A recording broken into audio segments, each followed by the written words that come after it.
ഈ ബിസിനസ്സിൻ്റെയൊക്കെ ഭാഗമായി പലപ്പോഴും ഒക്കെ വൈകിട്ട് ഒരു കൂട്ടായ്മയ്ക്കും കൂട്ടുകെട്ടിനും വേണ്ടിയൊക്കെ ഒരു സാമൂഹ്യ എൻ്റർടൈൻമെൻറ്റിന് വേണ്ടി പലപ്പോഴും ഒക്കെ കൂട്ടുകാർ കൂടിയിരുന്ന് മദ്യപിക്കും.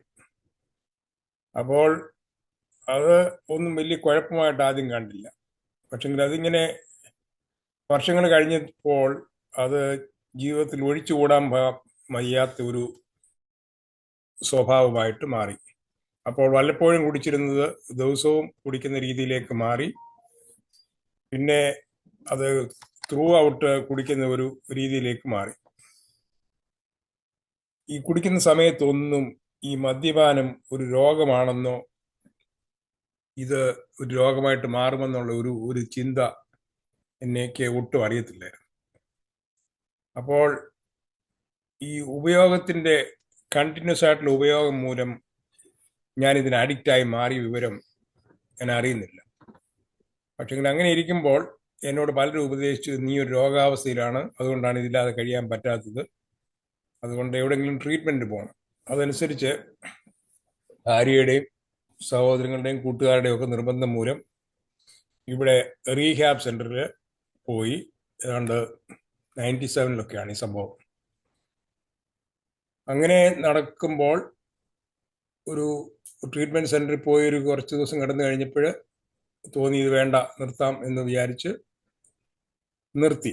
അങ്ങനെ ഒരു 2 വർഷം കഴിഞ്ഞപ്പോൾ വീണ്ടും ഒരു ചിന്ത മനസ്സിൽ വന്നു, 2 വർഷം കുടിക്കാതിരുന്നില്ല, ഇനി കുടിച്ചാൽ കുഴപ്പം എന്നും കണ്ട് ഞാനത് വീണ്ടും തുടങ്ങി.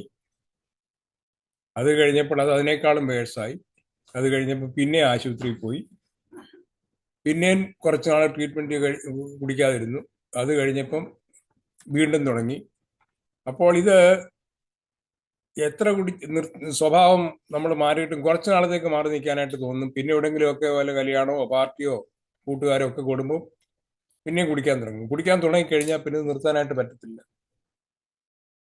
അങ്ങനെ ഇരുത്തപ്പോൾ ഞാൻ വിചാരിച്ചു, ഇപ്പം ഞാൻ മലയാളിയാ, എൻ്റെ അഹങ്കാരമായിരിക്കും എന്നൊക്കെ വിചാരിച്ച് ഞാൻ നമ്മുടെ സംസ്കാരത്തിൽ നിന്ന് മാറി നിൽക്കുന്നതുകൊണ്ടായിരിക്കും. അമേരിക്കയിലെ രീതികളൊക്കെ വേറെയാണ്, അതുകൊണ്ട് സായിപ്പിൻ്റെ ട്രീറ്റ്മെൻറ്റ് ശരിയാകത്തില്ല, നാട്ടിൽ പോയി നോക്കാമെന്ന് പറഞ്ഞ് നാട്ടിൽ കേരളത്തിൽ കോട്ടയത്തൊരു ട്രാഡ എന്ന് പറഞ്ഞൊരു റീഹാബ് സെൻ്റർ ഉണ്ട്. അവിടെ പോയി 1 മാസം താമസിച്ചു.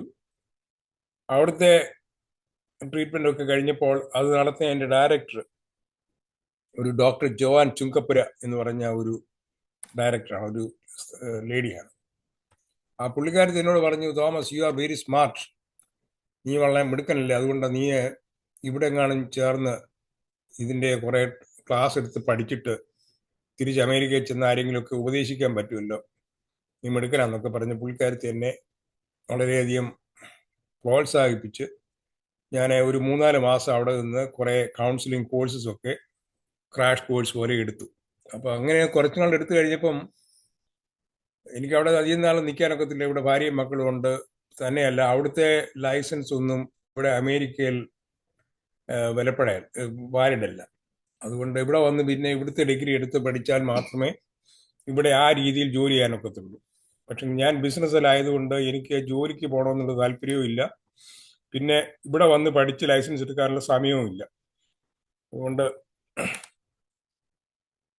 അവിടുന്ന് പഠിച്ച് അതും കഴിഞ്ഞ് ഇങ്ങ് പോരുന്നു. ഇവിടെ ഒരു 2 വർഷം അത് കഴിഞ്ഞ് ഞാൻ കുടിക്കാതിരുന്നത് ഒരു 2007 കാലഘട്ടത്തിലാണ് ഈ സംഭവം. 2 വർഷം കുടിക്കാതിരുന്ന് കഴിഞ്ഞതിന് ശേഷം ഏതോ ജീവിതത്തിൽ ഇങ്ങനെ ഒരു വല്ലാത്തൊരു വേറാത്തൊരു പ്രശ്നം ഉണ്ടായി കഴിഞ്ഞപ്പോൾ ഞാൻ വീണ്ടും ഈ മദ്യത്തിൽ തിരിച്ചുപോയി കഴിഞ്ഞപ്പോൾ ഈ പഠിച്ചതും പഠിപ്പിച്ചതും എല്ലാം വെറുതെയായി.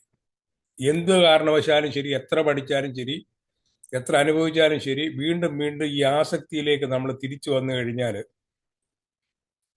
തുടങ്ങിക്കഴിഞ്ഞാൽ പിന്നെ നിർത്താൻ ഒക്കുകയില്ല. അതെനിക്ക് മനസ്സിലായി. അതുകൊണ്ട് ഇനി എന്താണ് ഇതിന് മാർഗം, മുമ്പോട്ട് പോകാനായിട്ട് ഒരു മാർഗവും ഇല്ല. അപ്പോഴത്തേക്ക് എൻ്റെ ആരോഗ്യം ക്ഷീണിച്ചു, വിശപ്പില്ല, ഭക്ഷണം കഴിപ്പില്ല. പിന്നെ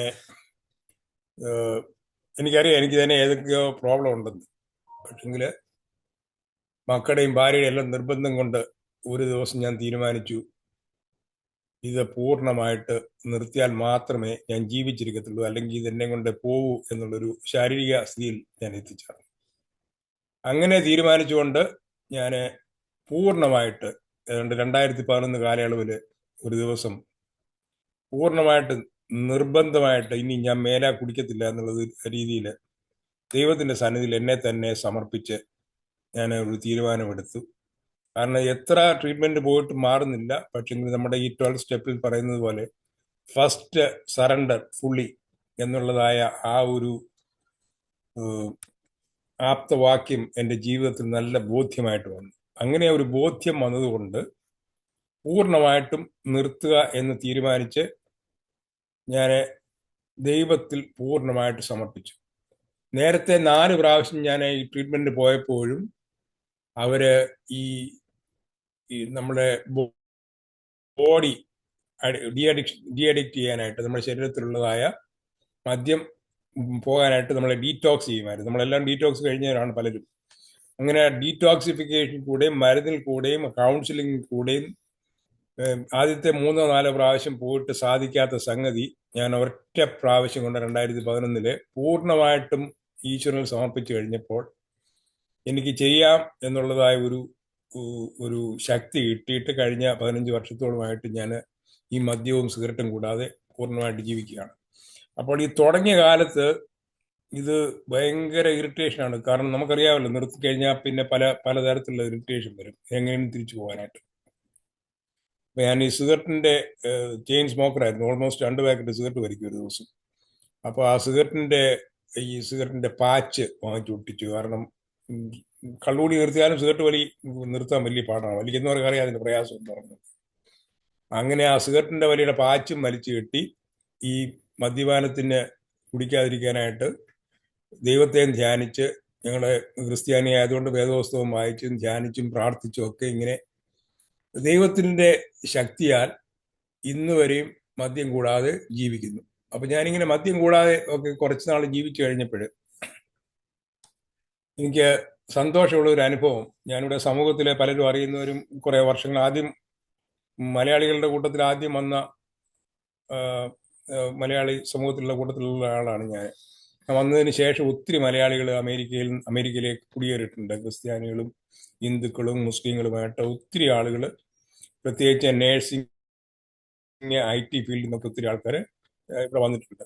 ആദ്യം ഞങ്ങളൊക്കെ ഉണ്ടായിരുന്നപ്പോൾ ഞങ്ങളുടെ ഒരു ചർച്ചിന്റെ കോൺഗ്രിഗേഷനിൽ കൂടി വന്ന ഒരു 15 ഫാമിലി ഉണ്ടായിരുന്നു. ഇന്ന് അതിന് പകരമായിട്ട് ഞങ്ങളുടെ തന്നെ ഒരു സഭയ്ക്ക് 7 ചർച്ചുണ്ട് ഇവിടെ ഹ്യൂസ്റ്റണിൽ. അതുകൂടാതെ ഒരു 10-400 മെമ്പേഴ്സ് ഉണ്ട് ഞങ്ങളുടെ ചർച്ചിൽ. അതുപോലെ മറ്റ് ചർച്ചുകളിലും 10-100-150 ഫാമിലി. അങ്ങനെ അതുപോലെ കത്തോലിക്ക ചർച്ച്, CSI ചർച്ച്, അമ്പലങ്ങളാണെങ്കിൽ ഗുരുവായൂരപ്പൻ ടെമ്പിള്, അങ്ങനെ പല നാമത്തിലുള്ള പല അമ്പലങ്ങളുണ്ട്. അങ്ങനെ ക്രിസ്ത്യാനികളും ഹിന്ദുക്കളും മുസ്ലിങ്ങളുമായിട്ട് ഇപ്പം കേരളത്തിലെ തിരുവല്ല എന്ന് പറയുന്ന സ്ഥലമാണ് എൻ്റെ. അതുപോലാണ് ഇവിടെ മലയാളികളുടെ ഒരു കൂട്ടമുള്ളത്. ഇവിടുത്തെ ഇപ്പൊ 2-3 എലക്റ്റഡ് ഒഫീഷ്യൽസ്, സിറ്റി മേയർ, കൗൺസിലർമാര്, ജഡ്ജിമാര് എന്നുള്ള പൊസിഷനിലൊക്കെ നമ്മുടെ മലയാളികൾ തന്നെയാണ് ഉള്ളത്. ഒരു 10-25 മലയാളി കടകൾ തന്നെ ഞങ്ങളുടെ ചുറ്റുപാടുമുണ്ട്. ഇന്ത്യൻ ഗ്രോസറി സ്റ്റോറും മറ്റു വ്യവസായങ്ങളും ഒക്കെ ആയിട്ട്, ഹോട്ടലുകളും ഒക്കെ ആയിട്ട്. അപ്പൊ ഇങ്ങനെയുള്ള ഒരു വലിയ സമൂഹം ഇപ്പോൾ ഇവിടെ ഹ്യൂസ്റ്റൺ എന്ന് പറയുന്ന പട്ടണത്തിലുണ്ട്. അമേരിക്കയിലെ പല പട്ടണങ്ങളിലും മലയാളികളുടെ നല്ലൊരു സാന്നിധ്യമുണ്ട്. പക്ഷെങ്കിൽ ഈ സമൂഹത്തിലൊന്നും ഈ മദ്യപാനത്തിനെ പറ്റിയുള്ള ഒരു ബോധവൽക്കരണമോ ഇത് ഒരു രോഗമാണെന്നോ ഇപ്പോഴും മലയാളികൾക്ക് ആർക്കും അറിയത്തില്ല. എല്ലാവരും ജോലി ചെയ്യുന്നു, ജീവിക്കുന്നു. പക്ഷേ ഒരു നല്ല ഭാഗം ആൾക്കാർ ഒക്കെ മദ്യപിക്കുന്നവരാണ്. എന്നാൽ അവരെല്ലാവരും അവരുടെ ജോലി നോക്കി, വീടും നോക്കി കാര്യങ്ങളൊക്കെ ഭംഗിയായിട്ട് പോകുന്നുണ്ട്. എന്നാൽ വളരെ ഒരു ന്യൂന ശതമാനം ആൾക്കാർ ഇതിനടിമപ്പെട്ട് ജീവിതത്തിൽ പലതരത്തിലുള്ളതായ നഷ്ടങ്ങളും നാശങ്ങളും ഒക്കെ വന്ന് സംഭവിച്ചുകൊണ്ടിരിക്കുകയാണ്. അപ്പൊ അങ്ങനെ ഇരിക്കുമ്പോൾ ഞങ്ങളുടെ പള്ളിയിലെ എന്നെ സ്നേഹിക്കുന്ന ഞങ്ങളുടെ അച്ഛൻ എന്നോട് പറഞ്ഞു, നിന്റെ സ്വഭാവം കൊണ്ടും നിന്നെ എല്ലാവരും അറിയാവുന്നത് കൊണ്ടും നീ മിടുക്കനായതുകൊണ്ടും, ഞാൻ മിടുക്കനെന്ന് പറയും ഞാൻ തന്നെ എന്നെ പുകഴ്ത്തി പറയുന്നതല്ല, ആൾക്കാർക്ക് എന്നെയൊക്കെ അറിയാവുന്നത് കൊണ്ടും നീ നിന്റെ ജീവിതത്തിന്റെ സാക്ഷ്യം കൊണ്ട് വേറെ ആരെങ്കിലുമൊക്കെ, ഇത്രയും പ്രായമൊക്കെ ആയില്ലോ, ആരെങ്കിലുമൊക്കെ ഉപദേശിച്ചു കഴിഞ്ഞാൽ ചിലപ്പം ആരെങ്കിലുമൊക്കെ സഹായിക്കാൻ പറ്റും എന്ന് പറഞ്ഞതനുസരിച്ച് ഞാൻ എൻ്റെ സമൂഹത്തിൽ തന്നെ ഉള്ള ആൾക്കാരോട്, അപ്പം പറയുമ്പോൾ മിക്കവാറൊക്കെ എൻ്റെ മക്കളുടെ പ്രായം വരുന്നുള്ളവർക്കൊക്കെ, അപ്പം വളരെ കാര്യമായിട്ട് പേഴ്സണലായിട്ട് ഞാൻ അവരോട് ചെന്ന് എൻ്റെ അനുഭവം പറഞ്ഞു. എടാ കുഞ്ഞെ, ഞാൻ ഇങ്ങനെ പല പ്രാവശ്യം നിർത്തുകയും വീഴുകയും ഒക്കെ ചെയ്തതാണ്. എന്നെ കൊണ്ട് ഇത് പറ്റിയത് ഇങ്ങനെ ഒരു ടോട്ടൽ സറണ്ടറിന് വേണ്ടി ചെയ്താൽ മാത്രമേ സാധിക്കുകയുള്ളൂ. അതുകൊണ്ട് ആദ്യം നമുക്ക് എവിടെയെങ്കിലും പോയി ട്രീറ്റ്മെന്റ് എടുത്ത് ഡീറ്റോക്സ് ചെയ്ത് കഴിഞ്ഞാൽ എന്തെങ്കിലും കൗൺസിലിങ്ങിന്റെ ഉപദേശമൊക്കെ ചെന്ന് പറഞ്ഞു കഴിഞ്ഞാൽ നമ്മുടെ തലയ്ക്കകത്തോട്ട് ഇത് മനസ്സിലാകാനായിട്ട് സാധിക്കുകയുള്ളൂ. അങ്ങനെ ഈ ഡീറ്റോക്സിഫിക്കേഷന് ആദ്യം ഇവരെ കൊണ്ടുപോയി കൗൺസിലിംഗ് ഒക്കെ നടത്തി. അങ്ങനെ അത് കഴിഞ്ഞിട്ട് ഇത് ഇറങ്ങുന്ന ഉടനെ ഞാൻ പറയും, നമുക്കിത് നമ്മളെ കൊണ്ട് തന്നെ സാധിക്കുകയില്ല, അതുകൊണ്ട് നമുക്ക് നേരെ മീറ്റിങ്ങിന് പോകാമെന്ന് പറഞ്ഞ് ഇവരെയും കൊണ്ട് പതിവായിട്ട് ഞാൻ മീറ്റിങ്ങിന് കൊണ്ടുപോയി. അങ്ങനെ പലരെയും ഞങ്ങളുടെ സമൂഹത്തിൽ ഈ ചെറുപ്പക്കാരായ കുടുംബങ്ങളിൽ കൂടെ താമസിക്കുന്നവരെ, എന്താ പറയുക, ഹസ്ബൻഡ് ആൻഡ് വൈഫായിട്ട് താമസിക്കുന്നവരിൽ ഭർത്താക്കന്മാരെ ഇങ്ങനെ ഈ മീറ്റിങ്ങിന് കൊണ്ടുപോവുകയും, അപ്പോൾ കഴിഞ്ഞ ഒരു 4-5 വർഷമായിട്ട് ഈ പിള്ളേരെ കുടിക്കാതൊക്കെ ഇരുന്ന് അവരുടെ കുടുംബത്തിലെ സന്തോഷമൊക്കെ കണ്ടുകൊണ്ട് ഇത് വളരെ ഭംഗിയായിട്ട് മുമ്പോട്ട് പോകുന്നുണ്ട്. അതിനേക്കാൾ ഒരു കാര്യം വളരെ സന്തോഷമായിട്ട് എനിക്ക് പറയാനുള്ളത്, എനിക്ക് 3 ആൺമക്കളാണ് ഉള്ളത്. എൻ്റെ ഒരു ഇളയ മകന് എൻ്റെ സ്വഭാവം കണ്ടുകൊണ്ട് ഡാഡി കുടിക്കുന്നതാണെന്നാ എനിക്കും കുടിക്കാമല്ലോ എന്നും കണ്ട ഈ ചെറുക്കനും കുടിക്കാൻ തുടങ്ങി. അപ്പം കുടിക്കാൻ തുടങ്ങി കഴിഞ്ഞപ്പോൾ ഞാൻ കുളിക്കുന്നതിന് അത്രയും അവൻ കുടിക്കും.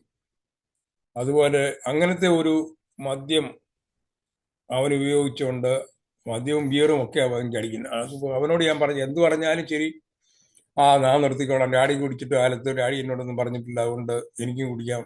അങ്ങനെ പിള്ളേരൊരു മറുതെളിക്കുന്ന ഒരു സ്വഭാവമായിരുന്നു. പക്ഷെങ്കിൽ അവനും ഇത് നിർത്താൻ വയ്യാത്ത ഒരു പരുവായപ്പോൾ ഞാൻ പറഞ്ഞു, ഞാൻ നിർത്തിയത് ആശുപത്രിയിൽ പോയാൽ നിർത്തിയത്, നീ ആശുപത്രിയിൽ പോയി തന്നെത്താനെ നോക്കെന്ന് പറഞ്ഞ് അഡ്മിറ്റ് ചെയ്തു. തിരിച്ചു വരും, കുറച്ചുനാൾ കഴിയുമ്പോൾ പിന്നെയും തുടങ്ങും. അപ്പോൾ അത് കഴിഞ്ഞ്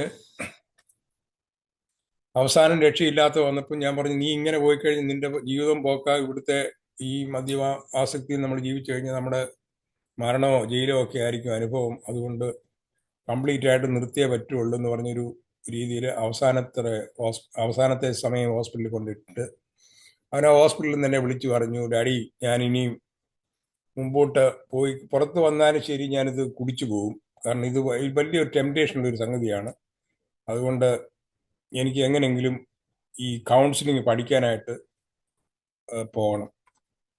അപ്പം ഞാൻ പറഞ്ഞു, ഓക്കെ പോകുന്നു പറഞ്ഞ് അവനെ ഇവിടെ ഞാൻ ഈ ആൽക്കഹോളിക് കൗൺസിലിങ്ങിൻ്റെ മാസ്റ്റേഴ്സ് ഡിഗ്രിക്ക് വിട്ടു. അത് 2 കൊല്ലം അവൻ പഠിച്ചു. അതിൻ്റെ ഇടയ്ക്ക് അവൻ്റെ വിവാഹമൊക്കെ കഴിഞ്ഞാണ്. ഏതായാലും 2 കൊല്ലം കഴിഞ്ഞ് അവൻ്റെ പഠിത്തമെല്ലാം കഴിഞ്ഞ് അവൻ പുറത്തിറങ്ങി.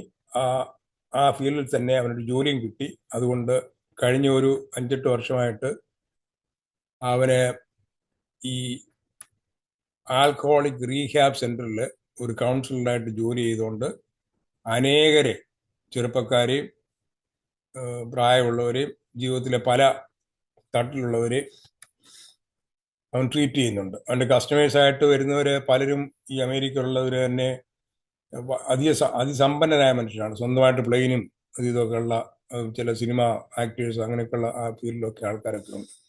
അവരെയൊക്കെ അവൻ കൗൺസിൽ ചെയ്ത് നേരെ പോകുന്നു. അപ്പോൾ എൻ്റെ കൂട്ടത്തിൽ ഒത്തിരി ആൾക്കാരെ ഇങ്ങനെ വരുന്നത് കൊണ്ട് ഈ മലയാളികൾക്ക് വേണ്ടി ഞാൻ കഴിഞ്ഞ് നമ്മുടെ ഈ കോവിഡ് വന്നതോടുകൂടി ഈ യാത്രയും ഈ മീറ്റിങ്ങുകളും ഒക്കെ മുഖാമുഖം നടത്താനുള്ള ഒരു പ്രയാസം വന്നതുകൊണ്ട് സൂമിൽ കൂടെ ഞാൻ മീറ്റിംഗ് തുടങ്ങി. ഞാൻ ആദ്യത്തെ മീറ്റിംഗ് തുടങ്ങിയപ്പോൾ 2-3 പേരെ ഞങ്ങളുടെ മീറ്റിങ്ങിനകത്ത് വരത്തില്ലായിരുന്നു.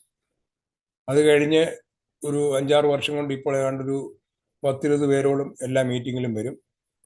ഏകദേശം ഒരു 10-60 ഫാമിലിയോട് ഞാൻ എൻ്റെ അനുഭവം പറഞ്ഞ് അമേരിക്കയുടെ പല ഭാഗങ്ങളിൽ നിന്നും ഞങ്ങളുടെ മീറ്റിങ്ങിൽ വരികയും, അതിപ്പോൾ എല്ലാ ഞായറാഴ്ചയും വൈകിട്ട് 7 മണിക്ക് ഞങ്ങൾ ഈ ആൽക്കഹോളിക് മീറ്റിങ്ങിൻ്റെ സെയിം പ്രിൻസിപ്പിൾ വെച്ച് ഏതാണ്ട് ആ രീതിയിലാണ് ഞങ്ങൾ ഈ മീറ്റിംഗ് നടത്തുന്നത്. മീറ്റിങ്ങിൻ്റെ എക്സാക്ട്ലി അല്ല. എൻ്റെ കാരണം എന്ന് പറഞ്ഞു കഴിഞ്ഞാൽ, ഈ അമേരിക്കയിലെ ഒരു ജീവിത രീതി അനുസരിച്ച് നമ്മുടെ മലയാളികളുടെ ഒരു പ്രത്യേക സ്വഭാവം അനുസരിച്ച്, അത് പൊതുവെ ആൽക്കഹോളിക്സിന്റെ സ്വഭാവമാണ് ഇത്. നമ്മുടെ മദ്യപാനം വേറെ ആരും അറിയണ്ട. വേറെ ആരും അറിഞ്ഞു കഴിഞ്ഞാൽ നമുക്ക് നാണക്കേടാണ്, നമ്മുടെ കുടുംബത്തിൻ്റെ പ്രസ്റ്റീജ് നഷ്ടപ്പെടും. അതുകൊണ്ട് വേറെ ആരും അറിയണ്ട എന്നുള്ള രീതിയിൽ മീറ്റിങ്ങിന് പോകാനായിട്ട് അവർ താല്പര്യപ്പെടത്തില്ല.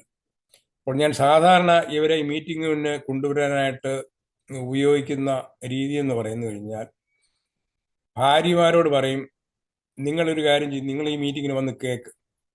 എന്നിട്ട് ആ മീറ്റിംഗ് ഓൺ ചെയ്ത് വെച്ച് കഴിയുമ്പോൾ നിങ്ങളുടെ ഭർത്താവും എങ്ങനെയെങ്കിലും ഔചാരികമായിട്ട് അല്പമെങ്കിലും ഇത് കേട്ട് കഴിഞ്ഞാൽ പുള്ളിയുടെ മനസ്സിൽ എന്തെങ്കിലും ഒരു തോന്നൽ വരും, വേണ്ട മദ്യപിക്കുന്നവരൊക്കെ കൂടി മീറ്റിംഗ് നടത്തി കുടിക്കാതിരിക്കുന്നു, അതുകൊണ്ട് എന്തെങ്കിലും അയാളുടെ മനസ്സ് മാറി അയാളും ഈ ചിന്തയിലേക്ക് വരും. അങ്ങനെ ഈ മദ്യാസക്തിയുള്ളവരുടെ ഭാര്യമാർ, മദ്യാസക്തിയുള്ളവരുടെ മാതാപിതാക്കൾ ഇവർ ഈ മീറ്റിങ്ങിൽ അറ്റൻഡ് ചെയ്യും. അപ്പോൾ ഈ മദ്യപിക്കുന്നവരുടെ ഈ സാക്ഷ്യം കേൾക്കുമ്പോൾ ഈ ഭാര്യമാർക്കും ഈ മാതാപിതാക്കൾക്കും ഒരു പ്രചോദനവും അതനുസരിച്ച് അവരവരെ മക്കളെയോ ഭാര്യയോ ആരാന്ന് വെച്ച് കഴിഞ്ഞാൽ പറഞ്ഞ് ഗ്രാജുവലായിട്ട് ഈ മീറ്റിങ്ങിലേക്ക് അവർക്ക് സംബന്ധിക്കാനായിട്ട് സാധിക്കും. അതുപോലെ തന്നെ ചില ഭർത്താക്കന്മാരുണ്ട്. ഭർത്താക്കന്മാരുടെ സ്വഭാവം എങ്ങനെയും ആയിട്ട് ഈ ഭാര്യമാർ അവരെ അങ്ങ് ഉപേക്ഷിച്ചാൽ മതി, ഈ കുടുംബജീവിതമൊക്കെ അങ്ങ് പ്രശ്നമാകും. കാരണം ബില്ലടയ്ക്കുന്നില്ല, ജോലിക്ക് പോകുന്നില്ല, അങ്ങനെ പല പ്രശ്നങ്ങളാവും. അവരൊട്ട് മീറ്റിങ്ങിനും വരത്തില്ല. അപ്പോൾ ഈ ഭാര്യമാരോട് ഞാൻ പറയും, നിങ്ങളൊരു കാര്യം ചെയ്യും, നിങ്ങൾ ഇത് വന്ന് കേൾക്ക്. അതുകൊണ്ട് ഇതുപോലെ തന്നെ നിങ്ങളുടെ ഭർത്താവ് ഏതെങ്കിലും കാരണവശാൽ അപ്പോഴത്തെ മുറിയിരുന്ന് ഇത് കേൾക്കുകയാണെങ്കിൽ എന്തെങ്കിലും ഒരു ദിവസം നിങ്ങൾക്ക് ഒരു മാനസാന്തരം ഉണ്ടായി ഈ മീറ്റിങ്ങിനെ മുമ്പോട്ട് കൊണ്ടുപോകാനായിട്ട് ചേരാനായിട്ട് സാധ്യതയുണ്ട്. അങ്ങനെ ഒരു രീതിയിൽ ഞാൻ മീറ്റിംഗ് നടത്തുന്നതുകൊണ്ട് മിക്കവാറും ഈ മദ്യാസക്തിയിൽ ജീവിക്കുന്നവരുടെ ഭാര്യമാരോ ഭർത്താക്കന്മാരോ മാതാപിതാക്കളോ ഈ മീറ്റിംഗിൽ വന്ന് ചേർന്ന് ഈ അവർക്ക് തന്നെ ഒരു മനസ്സിനും സമാധാനവും സന്തോഷവും കിട്ടും. അവർക്കൊക്കെ കൂടി നിർത്താൻ സാധിക്കുന്നുണ്ട്, അപ്പം എൻ്റെ ഭർത്താവിന് ഒരു ദിവസമെങ്കിലും നിർത്താനായിട്ട് സാധിക്കും എന്നൊക്കെ പറഞ്ഞ് ഈ മീറ്റിങ്ങുകൾക്ക് അവർ വരാറുണ്ട്. അപ്പോൾ പൊതുവെ ഞാൻ പറഞ്ഞത്, ഞങ്ങളുടെ മീറ്റിങ്ങുകളിൽ എയുടെ പ്രിൻസിപ്പിൾ വെച്ചാണ് പോകുന്നതെങ്കിൽ തന്നെയും ഓപ്പൺ മീറ്റിംഗ് ആയിട്ട് ഈ താല്പര്യമുള്ളവർ പേരൻസിനോ ഇമ്മീഡിയറ്റ് ഫാമിലിക്കോ ഇതിൽ വന്ന് സംബന്ധിക്കും. ഇത് കൂടാതെ ഈ മദ്യപിക്കുന്നവരുടെ ഏറ്റവും വലിയ പ്രശ്നം എന്ന് പറയുന്നത്, മദ്യപിക്കുന്നവർ കുടിച്ചുകൊണ്ടിരിക്കും, കൂടി നിർത്തിയാലും കൂടി നിർത്തിയില്ലെങ്കിലും ഏറ്റവും കൂടുതൽ സങ്കടം അല്ലെങ്കിൽ കഷ്ടത അനുഭവിക്കുന്ന അവരുടെ ഭാര്യമാരാണ്. അപ്പം അല്ലനോൺ, ഈ നമ്മുടെ എയുടെ സിസ്റ്റർ കൺസേൺ ആണല്ലോ അല്ലനോൺ പോലെ തന്നെ നമുക്ക് സ്ത്രീകൾക്കായിട്ടൊരു പ്രത്യേക കൂട്ടായ്മയുണ്ട്. അപ്പോൾ ആ സ്ത്രീകളുടെ കൂട്ടായ്മയിൽ സ്ത്രീകൾ മാത്രം, ഞാൻ ആ മീറ്റിങ്ങിലുണ്ട്, എൻ്റെ വൈഫും കൂടും. ആ സ്ത്രീകളുടെ തന്നെ കൂട്ടായ്മയിൽ ഞങ്ങൾ എല്ലാ വ്യാഴാഴ്ചയും വൈകിട്ട് 8 തൊട്ട് 9 വരെ അത് ക്ലോസ്ഡ് മീറ്റിംഗ് ആണ്. അതുകൊണ്ട് മദ്യാസക്തിയിൽ കഷ്ടപ്പെടുന്ന ആരെങ്കിലും ഉണ്ടെന്നൊരിൽ അവരുടെ ഭാര്യമാർക്ക് ഈ മീറ്റിങ്ങുകൾ വരാം. ആ മീറ്റിങ്ങുകളിൽ സാധാരണയായിട്ട് മിക്കവാറും ഏതെങ്കിലും ഒരു സൈക്കോളജിസ്റ്റോ സൈക്യാട്രിസ്റ്റോ അല്ലെങ്കിൽ ഒരു എന്താ പറഞ്ഞ തിയോളജിനോ കൗൺസിലറോ ആരെങ്കിലും ഒക്കെ വന്ന് ഒരു ക്ലാസ് എടുക്കുക. അപ്പോൾ ഒരു അരമണിക്കൂർ ക്ലാസ്സും അത് കഴിഞ്ഞിട്ട് ചോദ്യോത്തരം ആയിരിക്കും, അനുഭവ സാക്ഷ്യങ്ങളൊക്കെ പറഞ്ഞ്. ഈ പെണ്ണുങ്ങളുടെ മീറ്റിംഗ് കഴിഞ്ഞ 2-3 വർഷമായിട്ട് വളരെ ഭംഗിയായിട്ട് പോകുന്നുണ്ട്. അപ്പോൾ ഈ 2 മീറ്റിങ്ങിലും നടത്താൻ വേണ്ടി എൻ്റെ കൂടെ തന്നെ കഴിഞ്ഞ ദിവസം ഒരു ഡോക്ടർ സജീമത്തായി, അദ്ദേഹം ഇവിടെ IT ഫീൽഡിൽ ജോലി ചെയ്യുന്നവരിലും ശരി, അദ്ദേഹത്തിൻ്റെ കഴിവും അറിവും എല്ലാം ഈ ആൽക്കഹോളിക് അനോണിമസ് പ്രസ്ഥാനത്തിന് വേണ്ടി ചെലവഴിക്കാനും ആർക്കെങ്കിലുമൊക്കെ കൗൺസിലിംഗ് വേണമെങ്കിൽ ഫ്രീ ആയിട്ട് കൊടുക്കാനും പുള്ളിക്കാരൻ തയ്യാറാണ്. അതുപോലെ തന്നെ നാട്ടിൽ അനേക വർഷങ്ങളിൽ മർത്തോമാ സഭയുടെ ഡി അഡിക്ഷൻ സെൻ്ററുകളിൽ ജോലി ചെയ്തുകൊണ്ടിരുന്ന ഒരു അലക്സാണ്ടർ എന്ന് പറഞ്ഞ ഒരു മനുഷ്യൻ നാട്ടിൽ നിന്ന് ട്രാൻസ്ഫറായി ഇമിഗ്രേഷൻ കിട്ടി അമേരിക്ക വന്ന് താമസമായിട്ട് കുറേ വർഷങ്ങളായിട്ടുണ്ട്. അദ്ദേഹത്തിൻ്റെ സേവനം, അദ്ദേഹം നല്ലൊരു കൗൺസിലറാണ്.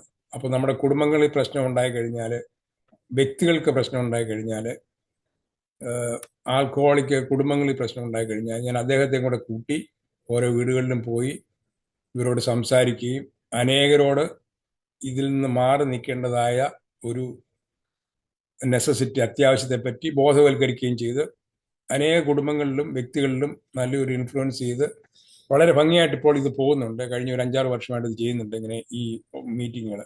ഇപ്പോൾ കുറഞ്ഞത് ഒരു 10-65 ഫാമിലിയോടും എൻ്റെ ഈ ഫെലോഷിപ്പിലുണ്ട്. എല്ലാവരും എന്നെ പേഴ്സണലായിട്ട് അറിയാം. എൻ്റെ പ്രായം കൂടെ ബഹുമാനിച്ചുകൊണ്ട് പലരും എന്നോട് ഇത് ഓപ്പണായിട്ട് അവരുടെ ജീവിതത്തിലെ പ്രശ്നങ്ങൾ പറയും. പ്രത്യേകിച്ച് പെണ്ണുങ്ങളാണെങ്കിലും ഒരു ഒരു പ്രായമുള്ള ഒരു മനുഷ്യന് സ്ഥിതിക്ക് അവരുടെ പല കാര്യങ്ങളും അവരൊക്കെ എന്നോട് ഓപ്പണായിട്ട് പറയുകയും ഈ മദ്യം കൊണ്ടുള്ള അവരുടെ ഭാവിയിൽ നടക്കുന്നതായ കഷ്ടതകൾ, അവരനുഭവിക്കുന്നതായ പ്രയാസങ്ങളൊക്കെ ഷെയർ ചെയ്ത് അവർക്ക് ഒരു ആശ്വാസം കൊടുത്ത് വളരെ ഭംഗിയായിട്ട് മുമ്പോട്ട് പോകുന്നുണ്ട്. അതുപോലെ തന്നെ ഈ സമൂഹത്തിൽ ഇവിടെ മലയാളി കമ്മ്യൂണിറ്റിയിൽ മൊത്തം ഈ ഇപ്പോൾ നമ്മുടെ വാട്സപ്പ് ഗ്രൂപ്പും ലോക്കൽ ന്യൂസ് പേപ്പറും ഒക്കെ ഉള്ളതുകൊണ്ട് ഞാൻ ഇടയ്ക്ക് ഇതിനകത്ത് ആർട്ടിക്കിൾ എഴുതും. പിന്നെ ചില എന്താ പറയുക ഇൻ്റർവ്യൂ ഒക്കെ പബ്ലിഷ് ചെയ്യും. അങ്ങനെ ഇതിനെപ്പറ്റി ഒരു നല്ലൊരു അവയർനെസ് ഈ ഹ്യൂസ്റ്റണിൽ ഏകദേശം 10,000 മലയാളികൾ താമസിക്കുന്ന ഏരിയയിലുണ്ട്. അതുകൂടാതെ അമേരിക്കയുടെ പല പട്ടണങ്ങളിലും ഉള്ള ആൾക്കാർ ഇതിൻ്റെ മെമ്പേഴ്സാണ്. അവരും ഇങ്ങനെ പറഞ്ഞും കേട്ടുമൊക്കെ അവിടുന്ന് ഇവിടുന്നൊക്കെ ആൾക്കാർ എന്നെ വിളിക്കുകയും ഞങ്ങളുടെ ഗ്രൂപ്പിൽ വരികയും ജോയിൻ ചെയ്യുകയും ചെയ്യുന്നുണ്ട്. ഇങ്ങനെ കഴിഞ്ഞ ഒരു 10-15 വർഷമായിട്ട് മദ്യപാനമോ പുകവലിയോ ഇല്ലാതെ ഇരിക്കുന്നത് കൊണ്ട് ആദ്യമായിട്ട് എനിക്ക് ഏറ്റവും നന്ദി പറയാനുള്ളത് ദൈവത്തോടാണ്. കാരണം ഞാൻ ഇന്നും ജീവനോടെ ഇരിക്കുന്നു. അല്ലെന്ന് ഒരിക്കലെ ഒരു 15-12 വർഷത്തിന് മുമ്പ് ഞാൻ ഈ ഭൂമിയിൽ നിന്ന് മാറ്റപ്പെട്ടു പോയത്. അതുപോലെ തന്നെ ഏതാണ്ട് 2013 എനിക്കൊരു ഓപ്പൺ ഹാർട്ട്, എൻ്റെ മൊത്തം ബ്ലോക്കായി പോയി. അതുകൊണ്ട് ഒരു ഓപ്പൺ ഹാർട്ട് സർജറി കഴിഞ്ഞ അന്നൊരു 6 ബ്ലോക്കോ മറ്റുമായിരുന്നു. അപ്പം ആ സർജറി എല്ലാം വളരെ വിജയമായിട്ട് പൂർത്തിയാക്കാൻ സാധിച്ചു. ഇന്നും ജീവനോടെ ഇരിക്കുന്നു. അതുകൊണ്ട് മദ്യാസക്തി നിർത്തിയത് കൊണ്ട് എനിക്ക് കിട്ടിയത് ആ ലാഭം എന്ന് പറയുന്നത് ഞാൻ ഇന്ന് ജീവനോടെ ഇരിക്കുന്നു. രണ്ടാമത് എൻ്റെ കുടുംബം പൂർണ്ണമായി സന്തോഷിക്കുന്നു. എൻ്റെ മകൻ ഒരു ആൽക്കഹോളിക് അഡിക്റ്റിൻ്റെ സ്വഭാവത്തിൽ നിന്ന് മാറിയിട്ട് അനേക ആൽക്കഹോളിക്കുകളെ രക്ഷയുടെ അല്ലെങ്കിൽ ആൽക്കഹോളിക് ഇല്ലാത്ത ഒരു ജീവിതത്തിലേക്ക് നയിക്കാനായിട്ട് അവനെ കൊണ്ട് സാധിക്കുന്നു. അവൻ്റെ ജീവിതം അവനും തിരിച്ചു കിട്ടി. അവൻ്റെ കുടുംബജീവിതം സന്തോഷം, അവൻ്റെ ഭാര്യയ്ക്കും മകൾക്കും സന്തോഷം, ഞങ്ങൾക്കും സന്തോഷം. അതുകൊണ്ട് മദ്യം നിർത്തിക്കഴിഞ്ഞാൽ നമ്മുടെ ആരോഗ്യവും സമ്പത്തും ധനവും സന്തോഷവും ആയുസ്സും നമുക്ക് തിരിച്ചു കിട്ടും. അതാണ് എൻ്റെ ജീവിതത്തിൻ്റെ അനുഭവം. അത് ഏറ്റവും എനിക്ക് നിങ്ങളുടെ ഈ ഗ്രൂപ്പിൽ പറയാനുള്ളത്, മദ്യാസക്തി ഒരു രോഗമാണ് എന്നുള്ളത് നമ്മൾ മനസ്സിലാക്കിയിരിക്കണം. Once an alcoholic always an alcoholic. ഒരിക്കൽ ആൽക്കഹോളിക് ആയി കഴിഞ്ഞാൽ നമുക്കത് മാറ്റാനൊക്കത്തില്ല. നമ്മൾ ജീവപര്യന്തം ഒരു രോഗിയാണ്. അതിനെ ഏക മാർഗം ഈ കൂട്ടായ്മയിൽ കൂടെ മാത്രമേ ഉള്ളൂ നമുക്ക് മാറി നിൽക്കാനായിട്ട് സാധിക്കുന്നത്. കൂട്ടായ്മ ഇല്ല എന്നൊരിക്കൽ ഒരാഴ്ചയോ 2 ആഴ്ചയോ 1 മാസമോ 1 വർഷമോ ഒക്കെ കഴിയുമ്പോൾ ഏത് സമയത്ത് വേണമെങ്കിലും നമുക്ക് ഈ ആസക്തിയിലേക്ക് തിരിച്ചു പോകാം. ഒന്ന് തൊട്ടാൽ മതി നമ്മൾ വീണു പോകും. കഴിഞ്ഞ ദിവസം നാട്ടിൽ നിന്ന് ഒരു ഒരു ഒരു ഒരു അച്ഛനാന്ന് തോന്നുന്നു ഞങ്ങളുടെയൊക്കെ മീറ്റിങ്ങിൽ പറഞ്ഞത്. അദ്ദേഹം കൂത്താട്ടുകുളത്ത് ഒരു റീഹാബ് സെൻ്റർ നടത്തുന്നതാണ്. ഡോക്ടറേറ്റ് ഒക്കെ ഉള്ള ഒരു അച്ഛനാണ്. പുള്ളി എൻ്റെ ഡയറക്ടറാണ്. പുള്ളി പറഞ്ഞ ഒരു അനുഭവം ഞാൻ ഈ സമയത്ത് നിങ്ങളുടെ അറിവിലേക്ക് പറയുകയാണ്. ഒരു മനുഷ്യൻ നാട്ടിലുള്ള ആൾ മദ്യപിച്ച് ചെറുപ്പകാലത്ത് 25-30 വയസ്സുള്ള കാലത്തിലാണ് പുള്ളിക്കാരൻ മദ്യപിച്ചുകൊണ്ടിരുന്നത്. അപ്പോൾ ആ മദ്യാസക്തി കൂടുതലായി ഡോക്ടറെ അടുത്ത് നിന്ന് കണ്ടപ്പോൾ ഡോക്ടർ പറഞ്ഞു, നിങ്ങൾ ഇങ്ങനെ മദ്യപിച്ച് കഴിഞ്ഞാൽ നിങ്ങൾ മരിച്ചു പോകും, നിങ്ങൾക്ക് കുടുംബവും കാര്യങ്ങളും ഒക്കെ ഇല്ല, നിങ്ങളുടെ ഒരു കൊച്ചു വളർന്നു വരുന്നില്ലയോ, അതുകൊണ്ട് നിങ്ങളിത് നിർത്തിയാലേ നിങ്ങളുടെ കുടുംബത്തിന് സന്തോഷമാവുള്ളൂ, നിർത്തണം എന്ന് പറഞ്ഞു. ആ മനുഷ്യൻ ഈ ഡോക്ടർ വാക്ക് കേട്ടുകൊണ്ട് ആ മദ്യപാനം നിർത്തി. അദ്ദേഹം ഈ കൊച്ചിൻ്റെ കല്യാണ ദിവസം വരെ മദ്യപിച്ചില്ല.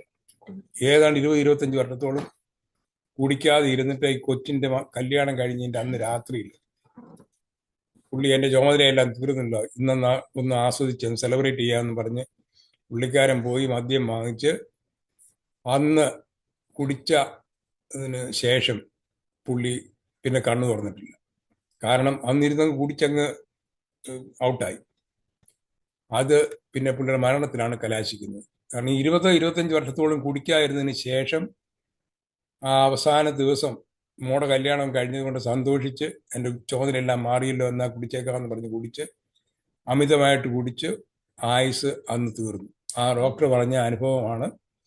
ഏത് മനുഷ്യനും ഏത് സമയത്തും ആൽക്കഹോളിക് ആണെന്ന് വരികിൽ ഇതിലേക്ക് തിരിച്ചു പോകാൻ സാധ്യതയുണ്ട്. അതുകൊണ്ട് എന്നെ കേൾക്കുന്ന സഹോദരങ്ങളെല്ലാവരും ഒരു തരത്തിൽ അല്ലെങ്കിൽ മറ്റൊരു തരത്തിൽ നമുക്ക് ഈ മദ്യപാനത്തിലേക്ക് തിരിച്ചു പോകാതിരിക്കാനായിട്ട് ഈ എയുടെ കൂട്ടായ്മ അനിവാര്യമാണ്. അതുകൊണ്ട് ഇതിൽ നമ്മൾ പങ്കെടുത്തുകൊണ്ട് അനുദിനം നമ്മൾ നമ്മുടെ തീരുമാനത്തെ പുതുക്കി one day at A time ഓരോ ദിവസത്തെ ശക്തി പ്രാപിച്ച് മുൻപോട്ട് കൊണ്ടുപോകാനായിട്ട് നമ്മളെ എല്ലാവരെയും അനുഗ്രഹിക്കട്ടെ എന്ന് ആശംസിച്ചുകൊണ്ട് എൻ്റെ വാക്കുകൾ നിർത്തുന്നു. അതോടൊപ്പം തന്നെ എനിക്കൊരു വിഷൻ 20 എന്ന് പറഞ്ഞൊരു വാട്സപ്പ് ഗ്രൂപ്പുണ്ട്. അതിനകത്ത് ഞങ്ങളുടെ ആൾക്കാർ പലരും പല ആർട്ടിക്കിളും പോസ്റ്റ് ചെയ്യുകയും അതിനകത്ത് നിന്ന് വായിക്കുകയും ഒക്കെ ചെയ്യാം. അതുകൊണ്ട് നിങ്ങളൊക്കെ അതിനകത്ത് താല്പര്യമാണെന്ന രീതിയിൽ ഞാൻ എന്നെ കോൺടാക്ട് ചെയ്ത ആളിന് ആ വിഷൻ 20 എന്നുള്ള ഗ്രൂപ്പിലേക്ക് ആൾക്കാരെ ആഡ് ചെയ്യാം. നിങ്ങൾക്ക് അതിൻ്റെ മെമ്പറായിട്ടിരിക്കാം. നിങ്ങൾക്ക് വേണമെങ്കിൽ ആർട്ടിക്കിൾ പോസ്റ്റ് ചെയ്യാം, അതിൽ വരുന്നത് വായിക്കാം. അങ്ങനെ പരസ്പരം നമുക്ക് ഈ ആധുനിക ടെക്നോളജി അനുസരിച്ച് ദൂരം പരിധി നമുക്കിപ്പോൾ ഒരു പ്രശ്നമല്ല. ലോകത്തിൻ്റെ ഏത് ഭാഗത്ത് ഏത് സമയത്തിരുന്നുകൊണ്ടും ആശയവിനിമയം ചെയ്യാനായിട്ടും ഒക്കെ നമുക്ക് ഈ ടെക്നോളജി നമ്മളെ സഹായിക്കുന്നുണ്ട്. അതുകൊണ്ട് ടെക്നോളജിയുടെ എല്ലാം സഹായത്താൽ നമുക്ക് പരസ്പരം ആശയവിനിമയം നടത്തി ഈ മദ്യപാനം കൂടാതെ ജീവിക്കാനായിട്ട് എല്ലാവരെയും ഈശ്വരൻ അനുഗ്രഹിക്കട്ടെ എന്ന് പ്രാർത്ഥിച്ചുകൊണ്ട് എൻ്റെ സാക്ഷ്യം നിർത്തുന്നു. Thank you.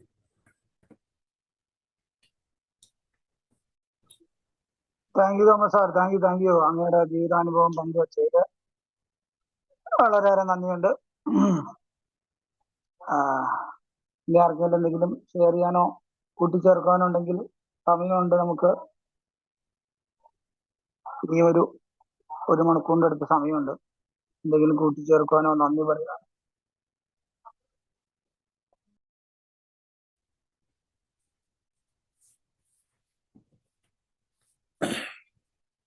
ആർക്കെങ്കിലും എന്തെങ്കിലും സംശയം ഉണ്ടെങ്കിൽ അൺമ്യൂട്ട് ചെയ്ത് ചോദിക്കാം. എൻ്റെ അനുഭവം വെച്ച് പറയാവുന്നതൊക്കെ ഞാൻ പറഞ്ഞു തരാം.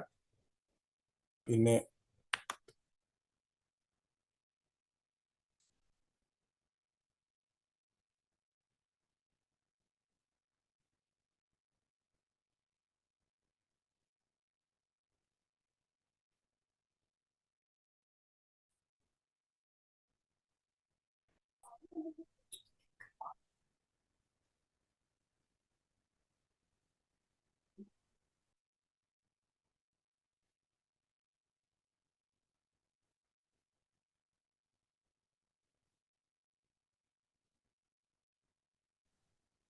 ഹലോ, ആർക്കെങ്കിലും എന്തെങ്കിലും കൂട്ടിച്ചേർക്കാനോ നന്ദി പറയാനുണ്ടെങ്കിൽ നമുക്ക് സമയമുണ്ട്. അതല്ല വിഷയാധാരണമാണെങ്കിൽ അല്ലെങ്കിൽ ഷെയറിംഗ് ആണെങ്കിലും എങ്ങനെ വേണമെങ്കിലും നമുക്ക്. നമ്മുടെ മൊത്തത്തിൽ 37 പേരുണ്ട്.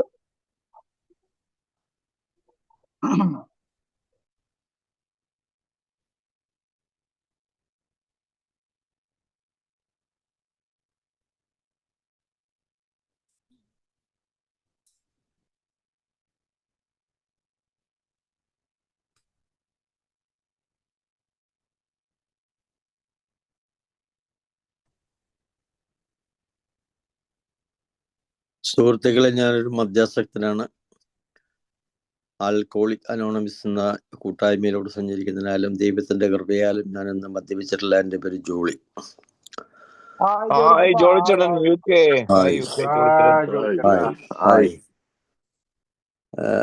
ഞാന് ഒരു 10 മിനിറ്റ് താമസിച്ചാണ് ഇതിനകത്ത് മീറ്റിങ്ങിലോട്ട് കയറിയത്. കാരണം ജ്വാല മീറ്റിംഗ് കഴിഞ്ഞ് അങ്ങനെ ഒരു 5 മിനിറ്റ് ഇങ്ങനെ ഫോണിനകത്തോടെ ഒക്കെ മറ്റു കാര്യങ്ങളൊക്കെ ഇങ്ങനെ നോക്കി വന്നപ്പോഴത്തേക്കും സമയം ഇത്രയായി.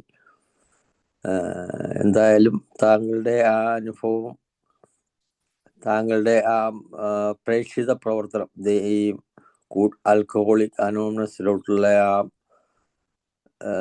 തുടർച്ചയായുള്ള ആ ഒരു സേവന സന്നദ്ധത വളരെ അഭിനന്ദന അർഹമാണ്.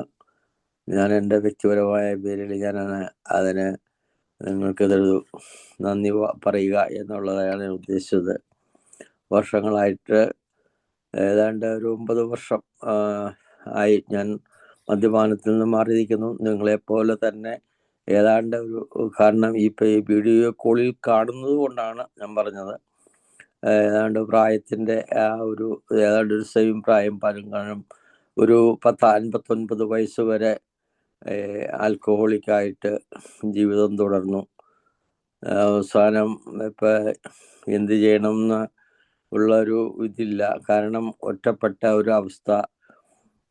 ഭാര്യയും മക്കളും ഒന്നും വിട്ടിട്ട് പോയില്ല എന്നുള്ളത് ദൈവത്തിൻ്റെ ഒരു കൃപയാണ് അത്. കാരണം പലപ്പോഴും ഞാൻ പോവും എന്നൊക്കെ ഈ പറഞ്ഞ് പേടിപ്പിച്ചെങ്കിലും എന്തോ ഒരു ദൈവത്തിൻ്റെ ഒരു അനുഗ്രഹം കൊണ്ട് അതൊന്നും സംഭവിച്ചില്ല. ഏതായാലും ഇന്ന് സന്തോഷമായിട്ട് കുടുംബമായിട്ട് ഒക്കെ മുന്നോട്ട് പോകാൻ ജീവിക്കുന്നുണ്ട്. എൻ്റെ 2 മക്കളും വിവാഹിതരാണ്. എനിക്ക് 2 ആൺമക്കളാണ്. 2 പേരും വിവാഹിതരാണ്. സുഖമായിട്ടൊക്കെ ജീവിക്കുന്നു. ഇപ്പോൾ താങ്കൾ പറഞ്ഞതുപോലെ പണ്ട് അന്ന് ഈ ദൈവത്തിൻ്റെ അദൃശ്യമായ കരങ്ങളിൽ എനിക്ക് എത്തിപ്പെടാൻ കഴിഞ്ഞില്ലായിരുന്നുവെങ്കിൽ തീർച്ചയായിട്ടും ഞാനിന്ന് ഭിത്തിയിലൊരു പടമായിട്ടിരിക്കേണ്ട ഒരു സാഹചര്യത്തിലേക്കൊക്കെയാണ് വരുന്നതെന്ന് ഒക്കെ എനിക്ക് നല്ല ഓർമ്മയുണ്ട്.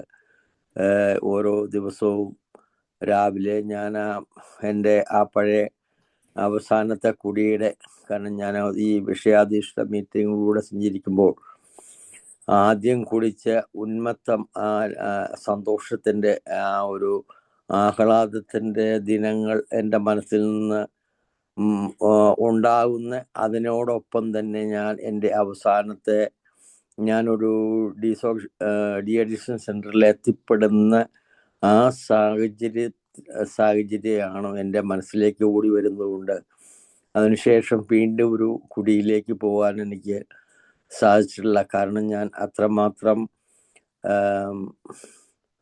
ക്ഷയിച്ച് അധംപതനത്തിൻ്റെ നെല്ലിപ്പലക കണ്ടു എന്ന് പറയാം. അപ്പം അത്രമാത്രം ഒരു അനുഭവം, എൻ്റെ ജീവിതാനുഭവമാണ് എന്നെ അതിലേക്ക് പിന്നീട് ഇനി എനിക്ക് അങ്ങനെ ഒരു തിരിച്ചുപോക്ക് എനിക്ക് സാധിക്കില്ല. കാരണം എനിക്ക് ആസ്വദിച്ച് കുടിക്കാനുള്ള ആ ഒരു കഴിവില്ലാത്തൊരു മനുഷ്യനാണ് എൻ്റെ അവസ്ഥ. എൻ്റെ ശരീരഘടന അതാണ്. അപ്പം അങ്ങനെ ഞാൻ അതിൽ നിന്ന് മാറി നിൽക്കുന്നുണ്ട്. എല്ലാവരും ഇതേപോലെ ഈ കൂട്ടായ്മയിലൂടെ സഞ്ചരിക്കുന്നത് കൊണ്ടും എല്ലാവരുടെയും കൂട്ടിപ്പിടുത്തം ഉള്ളത് കൊണ്ടും ദൈവത്തിൻ്റെ വലിയ കരുണയും ഇന്നും ഈ ഒരു സുബോധ ജീവിതത്തിലൂടെ സഞ്ചരിക്കാൻ സാധിക്കുന്നതിന് ഞാൻ എല്ലാവരോടും നന്ദി പറയുന്നു, ദൈവത്തിനോട് നന്ദി പറയുന്നു. താങ്കളുടെ ആ നമ്പറൊന്ന് ഈ ചാറ്റിലൊന്ന് ഇട്ടേക്കുവാണെങ്കിൽ ഞങ്ങൾക്ക് ആർക്കെങ്കിലും താങ്കളെ ഒന്ന് പേഴ്സണലായിട്ട് കോണ്ടാക്ട് ചെയ്യാനോ, കാരണം താങ്കളുടെ ആ ഫെലോഷിപ്പിനകത്ത് ഒത്തിരി ഈ കൗൺസിലേഴ്സും മറ്റുള്ള പല രീതിയിലുള്ള ഇതിനെക്കുറിച്ച് ആധികാരികമായി അറിവുള്ള ആൾക്കാരുള്ളത് കൊണ്ട് നമുക്ക് ആരെങ്കിലും ഒന്ന് ബന്ധപ്പെടാനോ അല്ലെങ്കിൽ എന്തെങ്കിലും ഒരു കാര്യം പേഴ്സണലായിട്ട്, ഇപ്പോൾ ഈ അനോണിമിറ്റി വലിയൊരു ബുദ്ധിമുട്ടുണ്ടാക്കുന്ന കാരണം ഇതിനകത്ത് പല രീതിയിലുള്ള ആൾക്കാരുണ്ട്. അപ്പോൾ അതിനെയൊക്കെ ഒന്ന് ഓവർകം ചെയ്യാൻ വേണ്ടി അങ്ങനെ ഒരു നമ്പർ ഇട്ടിരുന്ന വലിയൊരു ഉപകാരമായിരിക്കും എന്ന് എനിക്ക് എൻ്റെ ഒരു റിക്വസ്റ്റ് ചെയ്യുന്നു. എല്ലാവർക്കും നല്ലൊരു സുബോധത്തിൻ്റെ നാളുകൾ നേരുന്നു. നല്ല ഒരു പുതുവർഷം എല്ലാവർക്കും ആശംസയോടെ നിർത്തുന്നു. Thank you Sreenu. ഞാൻ എൻ്റെ ഈ നമ്പർ ഇതിനകത്ത് ചാറ്റ് ബോക്സിനകത്ത് ഇട്ടിട്ടുണ്ട്. എൻ്റെ പേര് തോമസ് എന്നാണ്.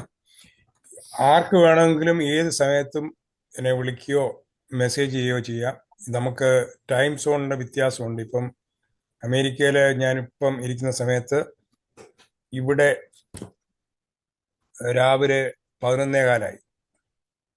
നിങ്ങൾ അവിടെ രാത്രിയിലാണെന്ന് എനിക്ക് തോന്നുന്നു അല്ലേ? യെസ്, അതുകൊണ്ട് രാത്രി എന്ന് പറയാം. ഇപ്പൊ നേരത്തെ സന്ധ്യ ആവുന്നതുകൊണ്ട് ഇപ്പൊ 5:15 ആയുള്ളൂ ഇവിടെ. അപ്പൊ ഈ സമയ വ്യത്യാസം കൊണ്ട് ഈ പകൽ സമയത്ത് രാത്രി എപ്പോൾ വിളിച്ചാലും ഞാൻ ഫോൺ എടുക്കാം. പക്ഷെ ചിലപ്പോൾ ഉറങ്ങിപ്പോയെങ്കിൽ അല്ലെങ്കിൽ ബിസി ആണെങ്കിൽ മെസ്സേജ് ചെയ്താൽ മതി, ഞാൻ തിരിച്ചു വിളിക്കാം. ഇപ്പൊ വാട്സപ്പ് ഉള്ളത് കൊണ്ട് നമുക്ക് പൈസ ഒന്നും അധികം ആകത്തില്ല.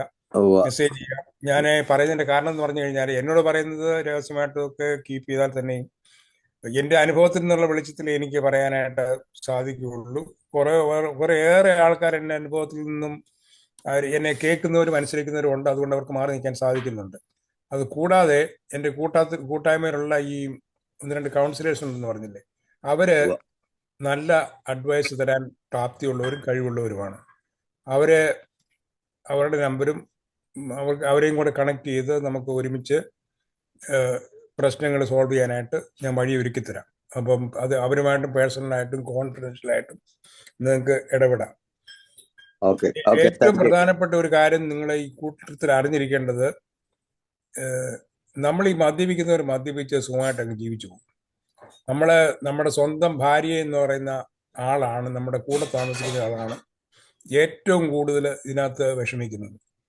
ഇപ്പം ഇവിടെ അമേരിക്കയിലാണെങ്കിൽ ഞാനിപ്പം എനിക്ക് 3 ആൺപിള്ളേരുള്ള 3 ആൺപിള്ളേരും പെണ്ണ് കെട്ടി അവർക്ക് എനിക്ക് കൊച്ചുമക്കളുമുണ്ട്. ഈ അനേക കുടുംബങ്ങളിൽ ഈ ചെറുപ്പക്കാരുടെ ഒരു 25-30 വയസ്സുള്ള കല്യാണമൊക്കെ കഴിഞ്ഞുകൊണ്ട് തുടങ്ങി ജീവിതമൊക്കെ ഇങ്ങോട്ട് ആസ്വദിക്കാൻ തുടങ്ങുമ്പോഴാണ് ഈ മദ്യത്തിൻ്റെയോ ഡ്രഗിൻ്റെയോ ഒക്കെ ആസക്തി മൂലം കുടുംബത്തിലെ അന്തഃഛിദ്രം ഉണ്ടാകാൻ തുടങ്ങുന്നത്. കുടുംബത്തിൽ അന്തഃഛിദ്രം ഉണ്ടാകാൻ തുടങ്ങുമ്പോഴേ അതിൻ്റെ തുടക്കത്തിൽ തന്നെ ഇത് മാറ്റിയില്ലെന്നൊരിക്കൽ ഈ കുടുംബത്തിലെ പ്രശ്നങ്ങൾ ഇങ്ങനെ ഓരോ ദിവസം കഴിയും തോറും വർദ്ധിച്ചുകൊണ്ടിരിക്കും. അപ്പം എത്രയും പെട്ടെന്ന് നമുക്ക് ഇതിനൊരു പ്രശ്നപരിഹാരം കണ്ടെത്താൻ സാധിക്കുമോ അത്രയും നാള് നമ്മുടെ കുടുംബജീവിതം സന്തോഷമായിട്ട് മാറും. പല കുടുംബങ്ങളിലും ഇതിങ്ങനെ ഒതുക്കി വെച്ചുകൊണ്ടിരിക്കും, ഭാര്യമാരെ സഹിച്ചുകൊണ്ടിരിക്കും, ഭാര്യമാരെ അബ്യൂസ് ചെയ്തുകൊണ്ടിരിക്കും, ചിലർ പേടിച്ചുമുണ്ടായിരിക്കും, ചിലർ വഴക്കുണ്ടാക്കി ജീവിച്ചുകൊണ്ടിരിക്കും. അതുകൊണ്ട് അതൊന്നും ഹെൽത്തി അല്ല, അതൊക്കെ കുടുംബജീവിതത്തെ നശിപ്പിക്കുകയുള്ളൂ. പിന്നെ അതാണ് ഡിവോഴ്സും അടിപിടിയും കൊലപാതകവും ഒക്കെ നടക്കുന്നത്. അതുകൊണ്ട് എങ്ങനെയെങ്കിലും ഈ ഭാര്യമാർക്ക് ഏതെങ്കിലും തരത്തിൽ ഹെൽപ്പ് വേണമെന്നൊരിക്കൽ അവർക്ക് വേണ്ടിയുള്ളതാണ് ഈ പെണ്ണുങ്ങളുടെ പ്രത്യേകമുള്ള മീറ്റിംഗ്. ആ മീറ്റിങ്ങുകളിൽ ഈ സ്ത്രീകൾക്ക് നിങ്ങളുടെ ഭാര്യമാരോ നിങ്ങളുടെ അറിയുന്ന ബന്ധത്തിലോ ഒക്കെ ആരെങ്കിലും ഈ പ്രശ്നങ്ങൾ കൂടെ കടന്നു പോകുന്നൊരിക്കൽ അവർക്ക് ഇത് സഹിക്കാനായിട്ടും ഇതിൽ കൂടെ എങ്ങനെ കടന്നു പോകണമെന്നുള്ള ഒരു നല്ല ട്രെയിനിങ് ആണ് ഈ പെണ്ണുങ്ങളുടെ കൂട്ടായ്മ. പെണ്ണുങ്ങളുടെ കൂട്ടായ്മ മലയാളികളുടെ കൂട്ടത്തിൽ അമേരിക്കയിൽ ഇല്ല. വേറെ ഈ ആൽക്കഹോളിക് അനോണിമസിൻ്റെ ഞാൻ നടത്തുന്ന ഒരു മീറ്റിംഗ് പോലെ വേറെ ആരെങ്കിലും നടത്തുന്നുണ്ടോ എന്ന് എനിക്കറിയുന്നില്ല. ഇല്ലെന്ന് എൻ്റെ വിചാരം. എൻ്റെ മീറ്റിങ്ങിൽ തന്നെ പലരും ന്യൂയോർക്ക്, ഷിക്കാഗോ, ഡാലസ് അങ്ങനെ പല സിറ്റികളിൽ നിന്ന് വരുന്നവരാണ് എൻ്റെ മീറ്റിങ്ങിനുള്ളത്.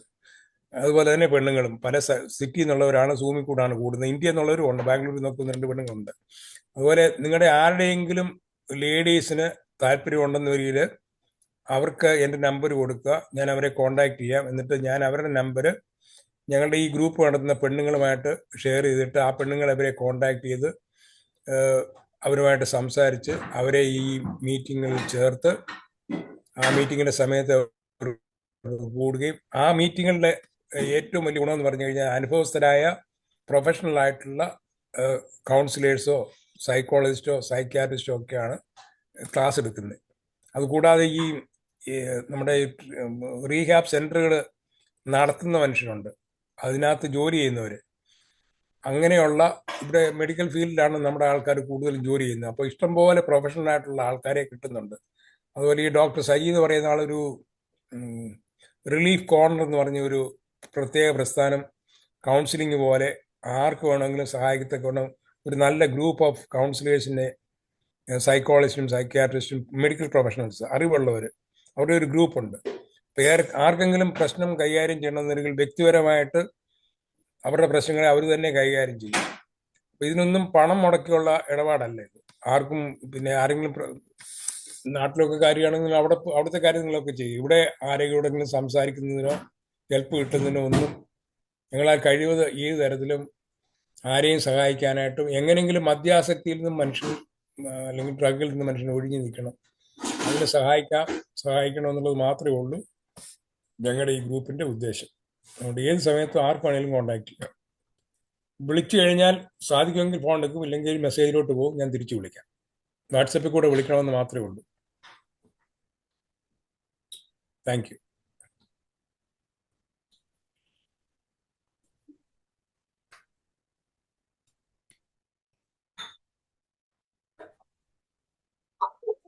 അടുത്തായിട്ട് ആരെങ്കിലും നമുക്ക്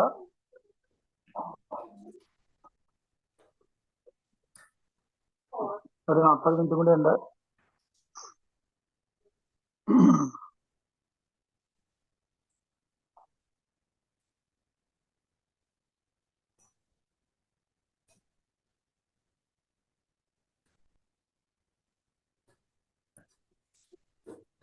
സാറ് നമസ്കാരം. എൻ്റെ പേര് വിനയൻ, കോഴിക്കോടാണ്, മദ്യാസക്തനാണ്. ഞാൻ ഒന്ന് രണ്ട് കാര്യങ്ങൾ ഡൗട്ട്സ് ചില ഒരു ആശയവിനിമയമാണ് ഉദ്ദേശിക്കുന്നത്. ഞാൻ സാർ ഇപ്പൊ സംസാരിച്ചത് ഞാൻ കേട്ടു. ഈ പ്രാദേശികമായിട്ട് ഈ സാർ കേരളത്തിലായിരുന്നെങ്കിൽ ഇങ്ങനെ ഒരു നന്മ, ഒരു നല്ല പ്രവൃത്തിയായിട്ട് ഇത്രയും കാലങ്ങൾ തുടർച്ചയായിട്ട് പോകാൻ പറ്റും എന്ന് കരുതുന്നുണ്ടോ?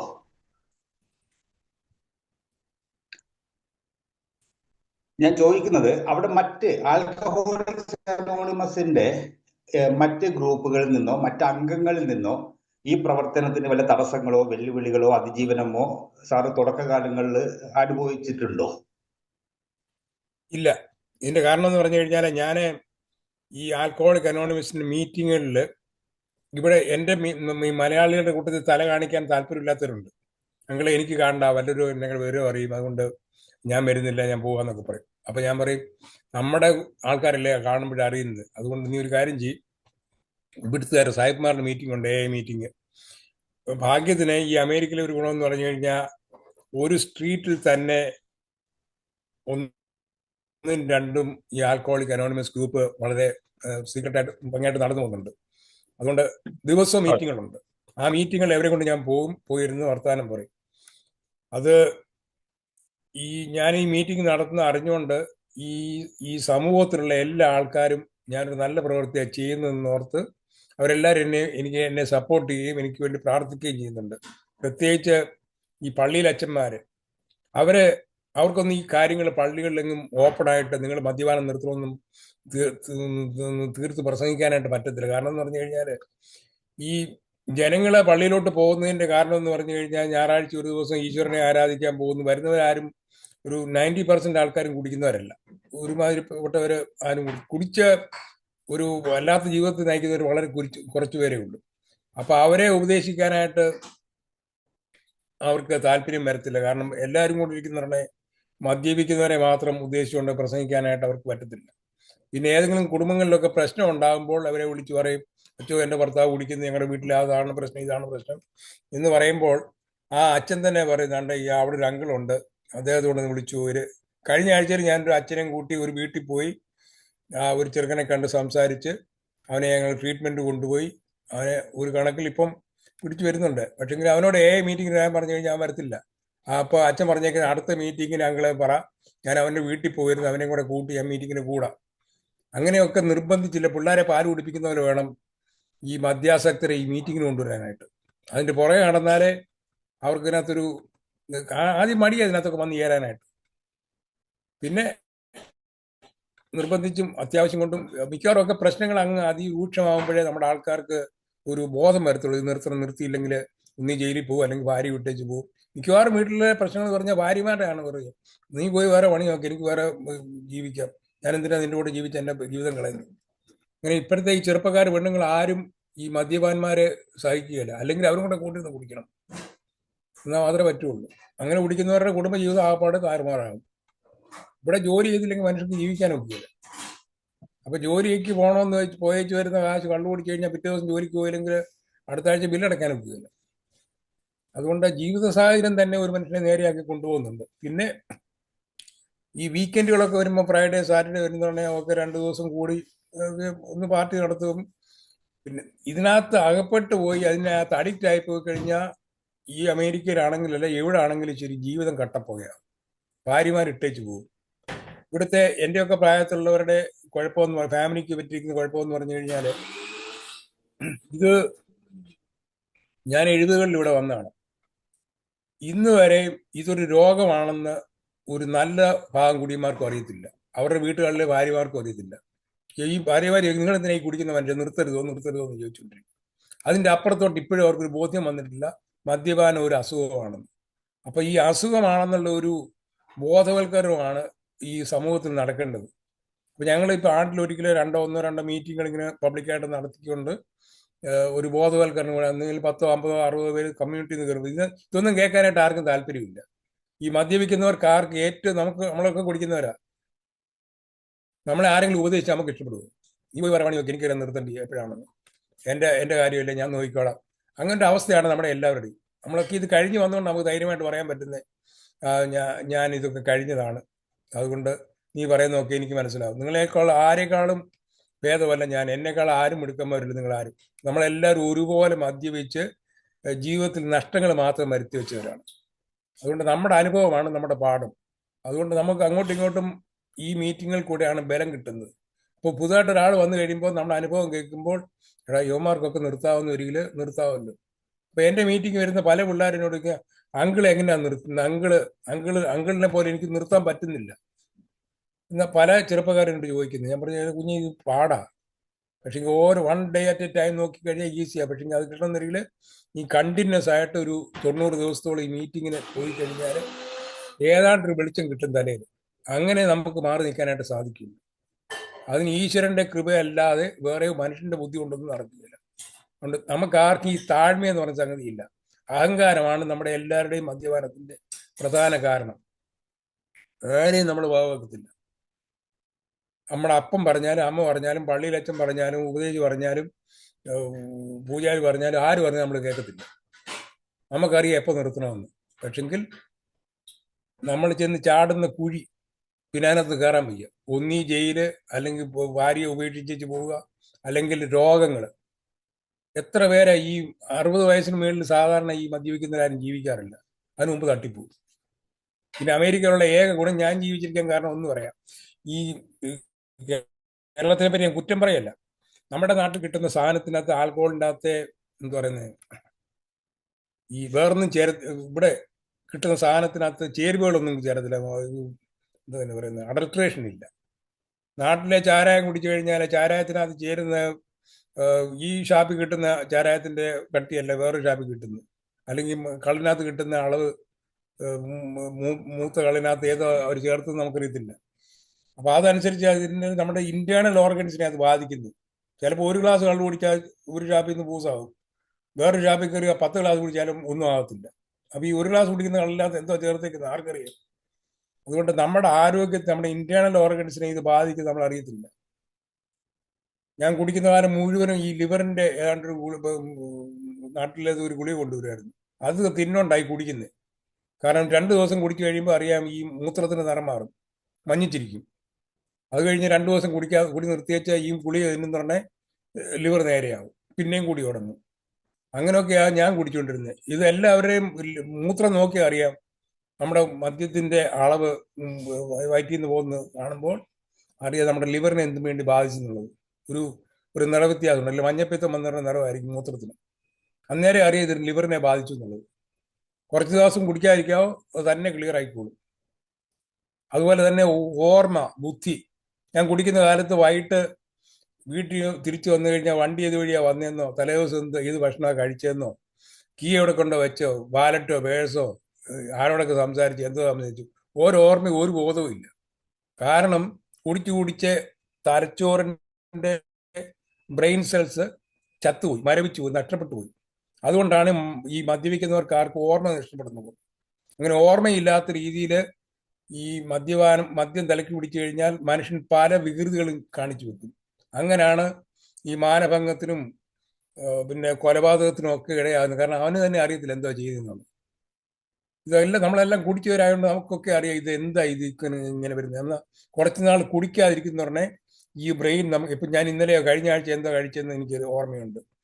കാരണം ഈ ബ്രെയിൻ സെല്ല് നഷ്ടപ്പെട്ടതെല്ലാം പിന്നെ അത് കിളിർത്ത് വരും, അത് മാറി നിന്ന് കഴിഞ്ഞാൽ. അപ്പോൾ മദ്യപാനം നിർത്തിക്കഴിഞ്ഞാൽ ലിവർ സിറോസിസ് ഉള്ള മനുഷ്യൻ്റെ ലിവർ ഇച്ചിരി ഉള്ളെങ്കിലും ശരി, അത് പിന്നെ അത് ഡെവലപ്പ് ചെയ്ത് കിളിച്ച് വന്ന് അത് ഡെവലപ്പ് ചെയ്ത് നമ്മുടെ ശരീരത്തെ പ്രൊട്ടക്ട് ചെയ്യാനായിട്ട് സാധിക്കും. ക്യാൻസർ മാറി നിൽക്കും, ലിവർ സിറോസിസ് മാറി നിൽക്കും, ബ്ലഡ് ഫ്ലോ ശരിയായിട്ടുണ്ടാവും, നാക്കിന് രുചി ഉണ്ടാവും, ഭക്ഷണം കഴിക്കും, ആരോഗ്യം തിരിച്ചു കിട്ടും. ഇതൊക്കെയാണ് ഈ മദ്യപാനം നിർത്തിയാൽ നമുക്ക് കിട്ടുന്ന ഗുണം. ഏറ്റവും ഉപരിയായിട്ട് കൂടെ കിടക്കുന്ന ഭാര്യയുടെ സന്തോഷം. അവർക്ക് സന്തോഷമില്ലെന്നൊരു നമ്മുടെ ജീവിതം വെറുതെ ആക്കി. മദ്യപാനം നിർത്തിയാൽ കിട്ടുന്ന കുടുംബത്തിലെ ഏറ്റവും സമാധാനമാണ്. ഈ ലോകത്തില്ലാത്തൊരു സംഗതി അതാണ് സമാധാനം. എത്ര കാശുണ്ടായാലും മദ്യപിച്ചു കഴിഞ്ഞാൽ സമാധാനം പോയി കഴിഞ്ഞാൽ എന്തോ പ്രയോജനം. ഇവിടുത്തെ അമേരിക്കയിലെ ഏറ്റവും വലിയ പ്രശ്നം എന്ന് പറയുന്നത് അനേക മദ്യപാനിക്കുന്നവരുടെ കുടുംബങ്ങളിലെ മക്കളുടെ വിവാഹം നടക്കുന്നില്ല. അവരെ വിവാഹം കഴിക്കാത്തതിന്റെ കാരണം അപ്പനും അമ്മയും ഇങ്ങനെയാണെന്ന് പിന്നെ ഞങ്ങൾ എന്തിനാ വിവാഹം കഴിച്ചിട്ട് വരുന്ന മനുഷ്യനോ ചെറുക്കനോ എങ്ങനെ ആയിരിക്കും എനിക്കറിയത്തില്ല. അതുകൊണ്ട് വിവാഹം കഴിക്കാതിരിക്കുക നല്ലത് എന്ന് വെച്ച് ഈ ഈ- ഈ പുതിയ സമൂഹത്തിൽ മൊത്തം ഇന്ത്യയിലും അമേരിക്കയിലും എല്ലാം കണക്കാം, കുഞ്ഞുങ്ങൾക്ക് വിവാഹം കഴിക്കാൻ താല്പര്യമില്ല. കാരണം ഇതുപോലത്തെ അഴിഞ്ഞ ജീവിതം കണ്ട് അവർ മടുത്തിരിക്കുകയാണ്. നമ്മുടെ മലയാളി ഫാമിലീസ് മൊത്തം പൊതുവെ കുടുംബത്തിലൊരു ബലഹീനത ഉണ്ടെന്ന വരിയിൽ അത് പുറത്തു പറയാനായിട്ട് താല്പര്യപ്പെടുന്നില്ല. നാലുപേരെ അറിയാൻ അവർക്ക് ഇഷ്ടമില്ല. അവരുടെ കുടുംബത്തിൽ എങ്ങനെയും ഭാര്യയും ഭർത്താവും കൂടെ അടിച്ചു വിരിഞ്ഞ് ജീവിച്ചാലും ശരി, പുറത്ത് വരുന്നവരെ മേക്കപ്പും സാരിയും ഒക്കെ ഇട്ട് നല്ല കുട്ടപ്പനായിട്ട് പുറത്ത് കാണിക്കും, അവർക്കൊരു പ്രശ്നമില്ലെന്ന്. പക്ഷെങ്കിൽ വീട്ടിൽ ചെന്ന് കഴിഞ്ഞാൽ നരകതുല്യമാണ്. പല കുടുംബങ്ങളിലെ സത്യാവസ്ഥ അതാണ്. കാരണം അങ്ങനെ ഇതിന്റെ എല്ലാം കാരണം ഈ മദ്യം തന്നെയാണ്, വേറെ ഒന്നുമല്ല. ഈ മദ്യം കൊണ്ട് നാട്ടിലൊക്കെ ആണെങ്കിൽ എത്ര രൂപ ഉണ്ടെങ്കിലും ഒന്ന് മദ്യപിക്കാൻ പറ്റുന്നു, എന്ത് വേണ്ടി ചെലവാണ്. ഇവിടെ അമേരിക്ക അത്രയും കാശാകത്തില്ല. കാരണം ഒരു $15 $10 ഒക്കെ മുടക്കി കഴിഞ്ഞാൽ ഒരു കുപ്പി വാങ്ങിച്ച് ഒരു ദിവസം തള്ളിയിരിക്കാം. അതുകൊണ്ട് ധനനഷ്ടവും മാനനഷ്ടവും എല്ലാം ഈ മദ്യം കൊണ്ട് എല്ലാവർക്കും ഉണ്ടാവും. ഉണ്ടാകാതിരിക്കാനായിട്ട് എങ്ങനെയും മാറി നിൽക്കുക, അത് മാത്രമുള്ള രക്ഷ. അതിനകത്ത് മീറ്റിംഗ് ആണ് എല്ലാവർക്കും നല്ലത്. പിന്നെ ഒരു പ്രത്യേകത ഈ രാജ്യത്തുള്ളത്, ഈ ഇവിടുത്തെ കോടതിയിൽ മദ്യം റിലേറ്റഡ് ആയിട്ട് എന്തെങ്കിലും പ്രശ്നത്തിന് പിടിച്ചു കഴിഞ്ഞാൽ, കുടുംബ വഴക്ക്, റോഡ് ആക്സിഡന്റ്, ഇങ്ങനെയുള്ള പ്രശ്നങ്ങളാൽ ഏതെങ്കിലും സ്ഥലത്ത് നമ്മൾ കോടതി ചെന്ന് കഴിഞ്ഞാൽ കോടതിയുടെ പണിഷ്മെന്റ്, ശിക്ഷ എന്ന് പറയുന്നത്, ഈ മദ്യാസക്തി ഉള്ളവർ മദ്യം മൂലം പ്രശ്നം ഉണ്ടാക്കി കഴിഞ്ഞാൽ മീറ്റിങ്ങുകൾക്ക് പോയി എന്നുള്ളതിന്റെ പ്രൂഫ് കൊണ്ട് കൊടുക്കണം. ഇങ്ങനെ 40 മണിക്കൂറോ 80 മണിക്കൂറോ അല്ലെങ്കിൽ 80 മീറ്റിങ്ങിലോ നിങ്ങൾ അറ്റൻഡ് ചെയ്തു എന്നുള്ളതായ ഒരു സർട്ടിഫിക്കേഷൻ. അവിടെ മീറ്റിങ്ങിന് പോയിരിക്കുമ്പോൾ അവിടുത്തെ മീറ്റിംഗ് നടത്തുന്നവരെ കൊണ്ട് ഇത് എഴുതി വാങ്ങിപ്പിച്ചുകൊണ്ട് പോകും, അറ്റൻഡൻസ് മീറ്റിംഗ് എന്ന് പറഞ്ഞ്. അങ്ങനെ എഴുതിക്കൊണ്ട് കോർട്ടിൽ കൊണ്ട് കൊടുത്തു കഴിഞ്ഞാൽ അത് നിങ്ങളുടെ ശിക്ഷയുടെ ഒരു ഭാഗമായിട്ട് അത് തീരും. അതുപോലെ ഈ ജുവനൈൽ പിള്ളേരുടെ പ്രശ്നങ്ങൾ, 10-12 ടീനേജേഴ്സ്, 13 തൊട്ട് 18 വയസ്സുള്ള പിള്ളേരെ ഈ ഡ്രഗും ആൽക്കഹോളും ഒക്കെ, ഈ കൊച്ചു പിള്ളേരെന്ന് പറഞ്ഞു കഴിഞ്ഞാൽ അങ്ങോട്ട് കുടി കുടിക്കുന്നതിന് മുമ്പേ അവന്മാർ തലയ്ക്ക് പിടിക്കും, പിന്നെ അവർ കാണിക്കുന്നത് എന്താണെന്ന് അറിയത്തില്ല. അപ്പോൾ അവരെ പിടിച്ച് ജയിലിൽ കൊണ്ടിട്ട് കഴിഞ്ഞാൽ അവരുടെ ഏറ്റവും വലിയ പണിഷ്മെന്റ് എന്ന് പറയുന്നത് നേരെ നീ മീറ്റിങ്ങിന് വെക്കും. അവന്മാരെ പിടിച്ച് അടച്ചിട്ട് ഈ മീറ്റിങ്ങുകളാണ് അവിടെ നടക്കുന്നത്, ഇതുപോലത്തെ ക്ലാസ്സുകൾ, കൗൺസിലിംഗ്. അങ്ങനെയാണ് ഈ പിള്ളേർ മാറി നിൽക്കുന്നത്. അപ്പം നമ്മുടെ കൂട്ടത്തിലുള്ള എൻ്റെ ഗ്രൂപ്പിൽ വരുന്നവരുടെ പിള്ളേരുണ്ട് ഇതുപോലെ ഡ്രഗ്സും ആൽക്കഹോളും അടിച്ചിട്ട് ഈ ചെറുപ്പത്തിൽ സ്കൂളിലും കോളേജൊക്കെ പോകുന്നവർ എന്തോ എൻ്റെ അങ്കിളെന്ന് പറഞ്ഞ് വരുന്നവരെ ഞാൻ പറയും, ഈ മീറ്റിങ്ങുകൾക്ക് അവരെ പറഞ്ഞു വിടുക. അവിടെ അപ്പനും മക്കളും കൂടെ പോകണം, പോയാലേ പറ്റുള്ളൂ. അങ്ങനെയൊക്കെ ഇത് മാറി നിൽക്കുന്നു. അപ്പം ഈ മീറ്റിംഗ് ലോകത്തിലുള്ള എല്ലാ മനുഷ്യരെയും സഹായിക്കുന്നുണ്ട്. മലയാളി, ഈ സായിപ്പും, ഓസ്ട്രേലിയയും ചൈനയും ഇന്ത്യയും എല്ലായിടത്തും മീറ്റിംഗ് എഫക്റ്റീവായിട്ട് വർക്ക് ചെയ്യുന്നുണ്ട്. ഇതാണ് ഡോക്ടേഴ്സും പ്രിസ്ക്രൈബ് ചെയ്യുന്നത്. ഏതെങ്കിലും കാരണവശാൽ നിങ്ങൾ ഒരു ഡോക്ടറെ പോയി കണ്ടു കഴിഞ്ഞാൽ സൈക്കോളജിസ്റ്റോ സൈക്യാട്രിസ്റ്റോ പറയുന്നത് നിങ്ങളെ കുടി നിർത്തണമെന്ന് ഒരിക്കൽ ഈ മീറ്റിങ്ങിന് പോയി കഴിഞ്ഞാൽ അവരുടെ സാക്ഷ്യം കേട്ട് കഴിഞ്ഞാൽ തന്നെ നിന്ന് പോകും. ഇവിടുത്തുകാരുടെയൊക്കെ സാക്ഷ്യം കേട്ട് കഴിഞ്ഞാൽ സത്യം പറഞ്ഞു കഴിഞ്ഞാൽ അവരെ ഒരു ഉളിപ്പും ഇല്ലാതെ എല്ലാ കാര്യങ്ങളും തുറന്നു പറയും. അവരെ റേപ്പ് ചെയ്തു, അവരെ അത് ചെയ്തു ഇത് ചെയ്തു എന്നൊക്കെ പറഞ്ഞ് എന്ന് പറഞ്ഞ് ഇവിടുത്തെ ഈ രണ്ടാനപ്പന്മാർ ഉപദ്രവിച്ചു. ഇവിടെ പെണ്ണുങ്ങൾ ഇഷ്ടം പോലെ കുടിക്കുന്നവരുണ്ട്. അവരുടെയൊക്കെ സാക്ഷ്യം കേട്ട് കഴിഞ്ഞാൽ അത് മതി നമുക്ക് ഇതിനകത്ത് മാറി നിൽക്കാനായിട്ട് സാധിക്കും. ഇതൊരു വലിയ പ്രചോദനമാണ്. അനേകരുടെ അനുഭവങ്ങൾ ഈ മീറ്റിംഗ് വരുന്നവരെ വളരെ ശക്തമായിട്ട് സഹായിക്കുന്നുണ്ട്. മീറ്റിങ്ങിൽ കൂടെ മാത്രമേ രക്ഷപ്പെടാൻ സാധിക്കുള്ളെന്ന്, ഇത് മാത്രമേ പറ്റുന്നുള്ളൂ എല്ലാവർക്കും. ഇപ്പം തന്നെ കേരളത്തിൻ്റെ പല ഭാഗത്തു നിന്നുള്ള, നമ്മൾ അമേരിക്കയിൽ ഇരിക്കുന്ന നമുക്ക് എല്ലാവർക്കും ഒരൊറ്റ അസുഖമുള്ളൂ, മദ്യപാനം. ഇതെങ്ങനെയും നിർത്തണം. അപ്പോൾ ഒരുമിച്ച് കൂട്ടായ്മയായിട്ട് പ്രവർത്തിക്കുന്നതിനെ നമ്മുടെ സാക്ഷ്യങ്ങൾ പരസ്പരം ബലപ്പെടുത്തുന്നു, ധൈര്യപ്പെടുത്തുന്നു. ഒരുത്തം വീണ് കഴിഞ്ഞാൽ മറ്റവനെ പിടിച്ചെഴുന്നേൽപ്പിക്കും. ഇപ്പം ഞാനിത് ചെയ്യുന്നതുകൊണ്ട് ഞാൻ തന്നെ എനിക്കൊരു മരുന്നായി. ഇത് ഞാനിപ്പോൾ രാവിലെ 1 മണിക്കൂർ ഇതിൻ്റെ പുറകെ പോയി, വൈകിട്ട് പിന്നെ ഒരു 10 പേരോട് ഞാൻ ഇതിനെപ്പറ്റി സംസാരിക്കും. അപ്പോൾ എനിക്ക് തന്നെ ഒരു പ്രചോദനമായത്. പിന്നെ കുടിക്കാൻ നേരമില്ല, അതിനെപ്പറ്റി ചിന്തിക്കാൻ പോലും നേരം. അപ്പോൾ നമ്മുടെ അനുഭവം, നമ്മുടെ സാക്ഷ്യം മറ്റൊരു സാക്ഷിയെ ബലപ്പെടുത്തും. അതിങ്ങനെ പറഞ്ഞുകൊണ്ടേയിരിക്കും. ആരെങ്കിലും കുടുംബത്തിൽ രക്ഷപ്പെടുത്താൻ പറ്റുമെന്നൊരിക്കൽ നിങ്ങളുടെ ജീവിതത്തിൽ പോയി പറയണം, ജീവിതത്തിൽ കണ്ടു പറയണം, എൻ്റെ മോനെ, ചേട്ടാ ഞാൻ നിർത്തി, നിങ്ങൾ എൻ്റെ കൂടെ വാ ഈ മീറ്റിങ്ങിന് എന്ന് പറഞ്ഞ് രണ്ടുപേരെ നമ്മൾ രക്ഷിക്കാനായിട്ട് സാധിച്ചു കഴിഞ്ഞാൽ നമുക്ക് തന്നെ ഓട്ടോമാറ്റിക്കായിട്ടൊരു ബാറ്ററി ചാർജ് ചെയ്യുന്ന പോലത്തെ ഒരു എനർജി കിട്ടും.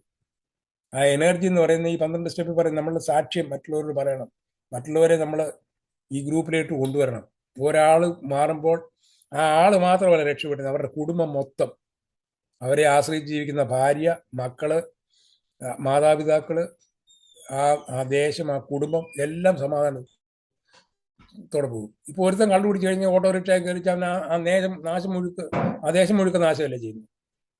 നേരെ മറിച്ച് മാറിക്കഴിഞ്ഞാൽ ആ കുടുംബവും ആ ദേശവും എല്ലാം രക്ഷപ്പെടുകയല്ലേ ചെയ്യുന്നത്. ഒരു ദിവസം നേരത്തെ നിർത്താൻ പറ്റിക്കഴിഞ്ഞാൽ ആ ഒരു ആയുസ് നമുക്ക് നീട്ടി കിട്ടും. അതുകൊണ്ട് എപ്പോൾ വേണേലും എന്നെ വിളിച്ചു. എൻ്റെ ജീവിതം എനിക്ക് എത്ര കാലം ജീവിച്ചിരിക്കുക, ഇത് തന്നെ ഞാൻ ആരോടും പറഞ്ഞു തന്നിരിക്കുക മാത്രമാണ് എൻ്റെ സന്തോഷം എന്ന് പറയുന്നത്. സാർ, ഒരു കാര്യം ഞാൻ ചോദിച്ചത്, ഈ ESHും അതുപോലെ ഈ 12ാമത്തെ പടിയും കൂടാതെ 12 പടികളുടെ പരിശീലനമോ മറ്റോ ഒക്കെ ഈ ഫെലോഷിപ്പായിട്ട് ബന്ധപ്പെട്ട് നടത്തുന്നുണ്ടോ? ഈ ഫെലോഷിപ്പിന് എൻ്റെ ഫെലോഷിപ്പാണോ ചോദിക്കുന്നത്? അതെ അതെ അതെ. ഈ ഫെലോഷിപ്പ് മെയിനായിട്ട് ഞങ്ങൾ ഈ ഓരോ ദിവസം മനുഷ്യ സാക്ഷ്യം പറയും. ഈ 2 കൗൺസിലേഴ്സിൻ്റെ കൂടെയുണ്ട്. അവര് ഓരോ ദിവസത്തെ ഒരു 15 മിനിറ്റ് വീതം ഇവർ ക്ലാസ് എടുക്കും. അപ്പം ഈ 12 സ്റ്റെപ്പും കവർ ചെയ്യും. അതിനേക്കാൾ ഉപരിയായിട്ട് എങ്ങനെ ഇതിൻ്റെ ഈ മെഡിക്കൽ സൈഡിൽ, കൗൺസിലിംഗ് സൈഡിൽ നമുക്ക് ഒരു ശക്തിയായിട്ട് ഇത് പ്രാക്ടിക്കലായിട്ട് മുമ്പോട്ട് കൊണ്ടുപോകാം, ആ രീതിയിൽ കൊണ്ടുപോകുന്നു. പിന്നെ ഈ വരുന്നവർ തന്നെ ഇപ്പം എൻ്റെ ഗ്രൂപ്പിൽ ഞാൻ ആദ്യം മറ്റേ ആൾ, അവൻ്റെ പേര് ഒരു എന്ന് പറഞ്ഞ ബിജു എന്നാണ്. പുള്ളിക്കാരനൊരു മെഡിക്കൽ ഫീൽഡിൽ ജോലി ചെയ്യുന്നതാണ്, സൈക്കോതെറാപ്പിയോ വേണ്ട. അയാള് മീറ്റിങ്ങിന്റെ ഒരു ലീഡറായിട്ട് ഇവിടെ പലയിടത്തും മീറ്റിങ്ങുകൾ നടത്തുന്ന ഒരു മനുഷ്യനാണ്. അവന് കഴിഞ്ഞ ഞായറാഴ്ച ഞാൻ നോക്കിയപ്പോൾ ഞാൻ പള്ളിയിൽ പോയിട്ട് തിരിച്ചു വന്നു കഴിഞ്ഞപ്പം ഞാൻ അവനെ കാണാൻ ഈ മീറ്റിംഗ് നടത്തു പോയപ്പം ഞാൻ പള്ളി വരുന്നില്ല, ഞങ്ങളുടെ സെയിം പള്ളി വരുന്നില്ല. ആ പള്ളി വരാതെ ഈ പുള്ളിക്കാരനെ ഞായറാഴ്ച പള്ളിയിൽ പോകുന്നതിന് പകരം ഈ മീറ്റിങ്ങിൽ പോയി മീറ്റിംഗ് നടത്തുക അവൻ്റെ ജോലി. ദിവസം പോകും. പുള്ളിക്കാരന് അവധി കിട്ടിയാൽ ഈ മീറ്റിംഗാണ് പോകുന്നത്. അവൻ്റെ ഭാര്യയാണ് ഈ സ്ത്രീകളുടെ മീറ്റിംഗ് നടത്തുന്നത്. അവിടെ മോള് കഴിഞ്ഞ ദിവസം വന്ന് ഒരു ക്ലാസ് എടുത്തു. എന്തും വേണ്ടി സന്തോഷം എന്താ ഈ പിള്ളേർക്കും ആ കുടുംബത്തിനൊക്കെ കിട്ടുന്നത്. അത് കാണുമ്പം തന്നെ ഈ അച്ഛന്മാർ പറയടാ, ഇതിനേക്കാളും നല്ലൊരു സുവിശേഷം വേറെ ഇല്ല. പള്ളി ചെന്ന് പ്രാർത്ഥിക്കുന്നവർക്ക് കിട്ടുന്നതിനേക്കാളും കൂടുതലൊരു സന്തോഷമാണ് ഈ മീറ്റിങ്ങിൽ വന്നിട്ട് അവരുടെ അനുഭവം പറഞ്ഞ് മറ്റൊരാളെ സാക്ഷ്യത്തിൽ ബലപ്പെടുത്തി അവരും മറ്റവരും രക്ഷപ്പെട്ട് നിൽക്കുന്നു.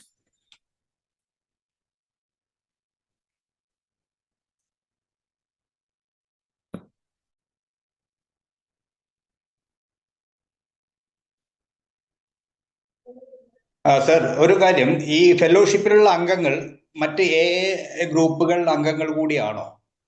ചിലർ പോകുന്നുണ്ട്, ചിലർ ഇത് മതി എന്ന് പറഞ്ഞിരിക്കുന്നവരുണ്ട്. അതെ അതെ. പ്രത്യേകിച്ച് ഈ ഡിപ്പെൻഡ് ആയിട്ടുള്ള പേരൻസ് വരുന്നവര്, ഭാര്യമാര് വരുന്നവര്, അവര് ഈ ഞങ്ങളുടെ 2 മീറ്റിങ്ങുകൾ കൊണ്ടാണ് പിടിച്ചു നിൽക്കുന്നത്.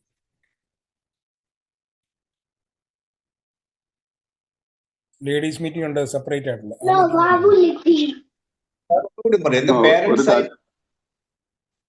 പേരൻസ് ആയിട്ട് എന്താ പറഞ്ഞത്? പേരൻസ് ആയിട്ടുള്ളവര് ഈ മീറ്റിങ്ങുകളിൽ, പുറത്തെ മീറ്റിങ്ങുകളിൽ പോകുന്നില്ല, ഞങ്ങളുടെ മീറ്റിംഗിൽ വരുന്നുണ്ട്.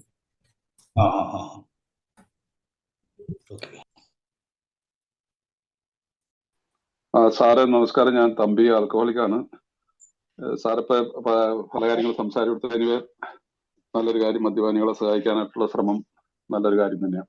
അപ്പൊ എനിക്ക് ഒരു കാര്യം ചോദിക്കാനുള്ളത്, ഒന്ന്, നമ്പർ 1, ഇതൊരു ക്രിസ്ത്യൻ ബാക്ക്ഗ്രൗണ്ടിലുള്ള കാര്യങ്ങളാണ് മുഴുവൻ പറയുന്നത്. ഇതിനകത്ത് മെഡിക്കൽ ഹിന്ദുസും ഉണ്ടെന്ന് എനിക്ക് തോന്നുന്നു. അങ്ങനെയുള്ളവർക്ക് എങ്ങനെ ഇതിനും മാനേജ് ചെയ്യും പോലെ ഒന്നത്.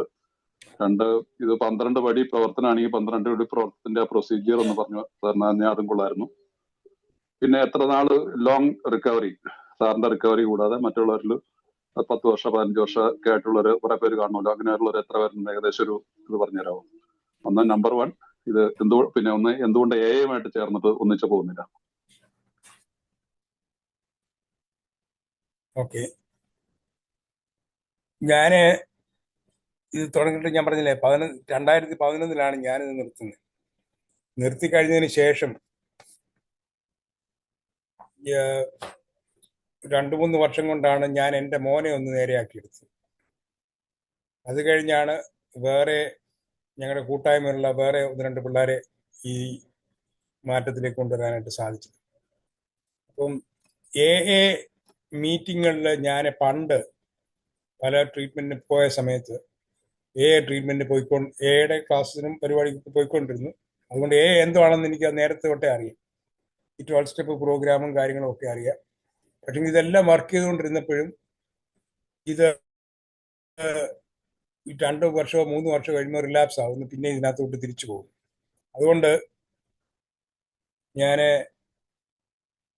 ഈ കംപ്ലീറ്റ് ആയിട്ട് എയുടെ പ്രിൻസിപ്പിള് ശരിയായിട്ടും അപ്ലൈ ചെയ്തതെന്ന് പറഞ്ഞു കഴിഞ്ഞാൽ ആദ്യത്തെ ഫസ്റ്റ് പ്രിൻസിപ്പിൾ ടോട്ടൽ സറണ്ടർ, അത് നമുക്ക് ചെയ്യാനായിട്ട് സാധിച്ചെങ്കിൽ മാത്രമേ ഇത് മാറ്റാൻ പറ്റുള്ളൂ എന്നുള്ളത് എനിക്ക് മനസ്സിലായത് ഞാൻ തന്നെ പൂർണ്ണമായിട്ട് കീഴടങ്ങിയപ്പോഴാണ്. ആദ്യത്തെ പ്രാവശ്യം എല്ലാം ഞാൻ ട്രീറ്റ്മെന്റിന് പോയപ്പോൾ ഇവരെന്നോട് പറയുമായിരുന്നു സ്മോക്കിങ്ങും ഡ്രിങ്കിങ്ങും ഉണ്ട്. അപ്പം ഇവിടുത്തെ സൈക്കോളജി പോലും പറയുന്നത് ഡ്രിങ്കിങ്ങും സ്മോക്കിങ്ങും കൂടെ ഒരുമിച്ച് നിർത്താനായിട്ട് വലിയ ബുദ്ധിമുട്ടാണ്. അതുകൊണ്ട് keep the lesser of the evil, അതായത് ദൂഷ്യം ഏറ്റവും കുറഞ്ഞുള്ള പാപം ചെയ്തു. കാരണം ഈ സിഗരറ്റ് വലിച്ചു കഴിഞ്ഞാൽ എനിക്ക് മാത്രമേ ദോഷമുള്ളൂ, വേറെ ആർക്കും ദോഷം വരുന്നില്ല. അതുകൊണ്ട് നീ സിഗരറ്റ് വലി നിർത്തണ്ട, മദ്യപാനം നിർത്തിയാൽ മതി.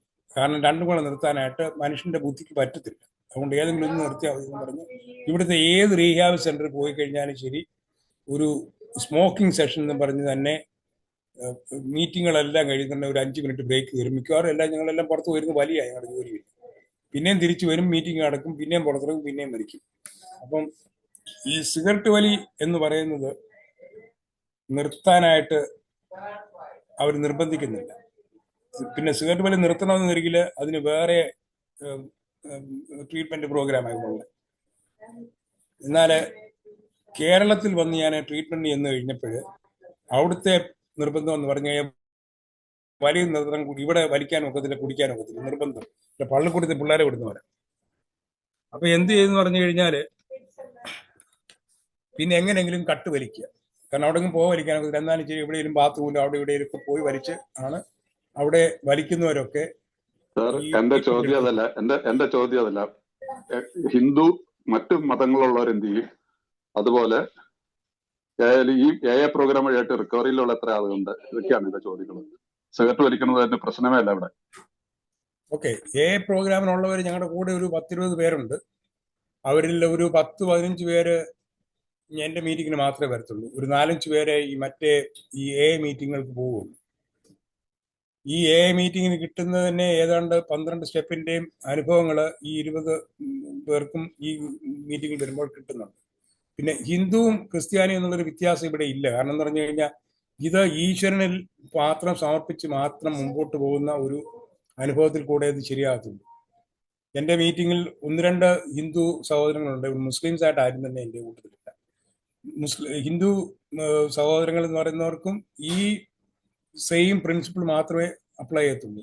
ഈശ്വരൻ എന്നുള്ളതായ ഒരു ശക്തിയാണ് എല്ലാവരെയും ഭരിക്കുന്നത്. ഏത് ദൈവത്തിൽ നിങ്ങൾ വിശ്വസിക്കുന്നോ ആ ദൈവത്തിന് പൂർണ്ണമായിട്ട് സമർപ്പിച്ചാൽ മാത്രമേ നമുക്ക് ഇതിനകത്ത് ശക്തി പ്രാപിക്കാൻ ഒക്കുള്ളൂ. അപ്പൊ ഈ മീറ്റിങ്ങിനകത്ത് പറയുന്ന പോലെ സെയിം പ്രിൻസിപ്പിൾ. അതിനകത്ത് നമുക്ക് ഏത് ജാതിയെന്നോ ഏത് പിന്നെ എന്തുകൊണ്ട് സാർ അകന്ന് നിൽക്കുന്നു? ഏമായിട്ട് എന്തിനാന്ന്? ഞാൻ അകന്ന് നിൽക്കുന്നില്ല. ഞാൻ മീറ്റിംഗ് പിന്നെ ആൾക്കാരെ കൊണ്ടുപോകുന്നുണ്ടല്ലോ. ഞാൻ തന്നെ അവരുടെ കൂടെ പോകുന്നു. നമ്മുടെ ആൾക്കാർ പോകാൻ മടിക്കുന്നതുകൊണ്ടാണ് ഞാൻ അവർക്ക് വേണ്ടി ഈ മീറ്റിംഗ് തുടങ്ങുന്നത്. കാരണം ഇവിടെ 2 പ്രശ്നങ്ങളുണ്ട്. നമ്മുടെ ആൾക്കാർക്ക് പലർക്കും ഈ സായിപ്പ്മാരുമായിട്ട് കൂട്ടായ്മ താല്പര്യപ്പെടുന്നില്ല. ഒന്ന്. രണ്ടാമത് ഭാഷ. അവർ പറയുന്നത് ചിലപ്പോൾ അവർക്ക് മനസ്സിലാകത്തില്ല, അവർ പറയുന്നത് അവർക്ക് മനസ്സിലാകത്തില്ല. അങ്ങനെ ഈ ഭാഷയുടെ ഒരു പരിമിതി കൊണ്ടും ഈ ആൾക്കാരെ നേരിടാനുള്ളതായ ഒരു വൈമനസ്യം കൊണ്ടുമാണ് നമ്മുടെ ആൾക്കാർ ഈ മീറ്റിങ്ങിന് പോകാനായിട്ട് മടിക്കുന്നത്. എന്നാൽ പലരും എൻ്റെ മീറ്റിങ്ങിന് വരാത്തവരെ പലരെയും ഞാൻ മീറ്റിങ്ങിനെ കൊണ്ടുപോകുന്നത്. കാരണം അവർക്ക് നമ്മുടെ ആൾക്കാരുടെ കൂട്ടത്തിൽ ഇരുന്ന് എൻ്റെ രഹസ്യം ഞാനിങ്ങനെ കുടിക്കുന്നതിനാണെന്ന് ആരും അറിയരുത്. അല്ല സാറേ സാറിന് അങ്ങനെ ഒരു കമ്മ്യൂണിറ്റി ഉണ്ടെങ്കിൽ സാറിന് ഒരു എ ഗ്രൂപ്പ് ഉണ്ടാക്കാമല്ലോ. എ ഗ്രൂപ്പ് ഫോർ മലയാളീസ് മാത്രമായിട്ട് നടത്താമല്ലോ. അതെന്താ ചെയ്യാത്തെന്ന് ചോദിച്ചു. ഏതെങ്കിലും ഒരു സ്ഥലത്ത് സാറിന്റെ വീട്ടിലോ ഏതെങ്കിലും സ്കൂളിലോ പള്ളികളിലോ ഒക്കെ ആയിട്ട് എ ഗ്രൂപ്പ് ഫോർ മലയാളികളായിട്ടുള്ള ആളുകൾക്ക് വേണ്ടിയിട്ട് ഒരു ഗ്രൂപ്പ് എന്തുകൊണ്ട് നടത്തുന്നില്ല? അതെന്ന് ചോദിച്ചു. അതിനാരും വരത്തില്ല കുഞ്ഞ്. ഞാനത് നോക്കിയതാണ്. ഇവിടെ ഒരു സ്ഥലം ഞാൻ നോക്കി ഈ മീറ്റിങ്ങിന് വരാനായിട്ട് നോക്കുന്നതാണ്, അവർ വരത്തില്ല. അതാണ് 2017 ഞാൻ നോക്കിയത്. ഒരു പള്ളിയിൽ പോയ സ്ഥലം നോക്കിയപ്പോൾ. ഓക്കെ സാർ എന്റെ ഉത്തരം കിട്ടി sir. Okay, God bless you sir. Thank you sir. Thank you.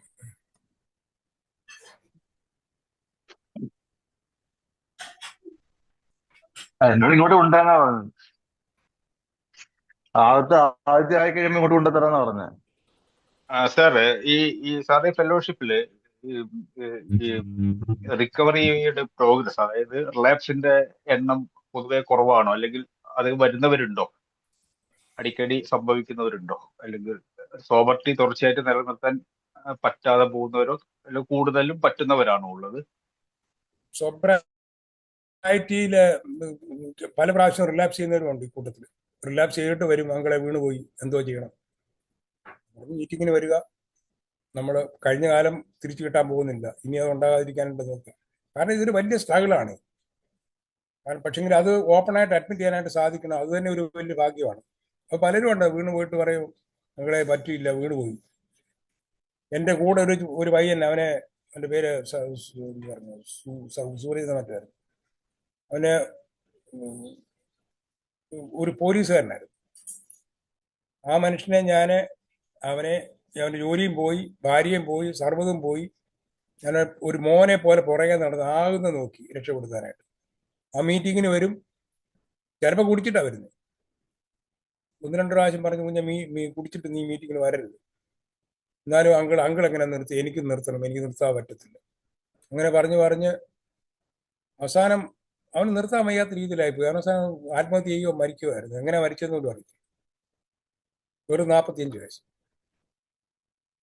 അത് പറഞ്ഞാൽ കേൾക്കത്തില്ലെന്നവരിൽ എങ്ങനെയും അവനെ ഹെൽപ്പ് ചെയ്യാനായിട്ടാണ് ഞാനിത് ആകുന്ന പരിശ്രമിച്ചത്. പുള്ളിക്കാരൻ ഹിന്ദു.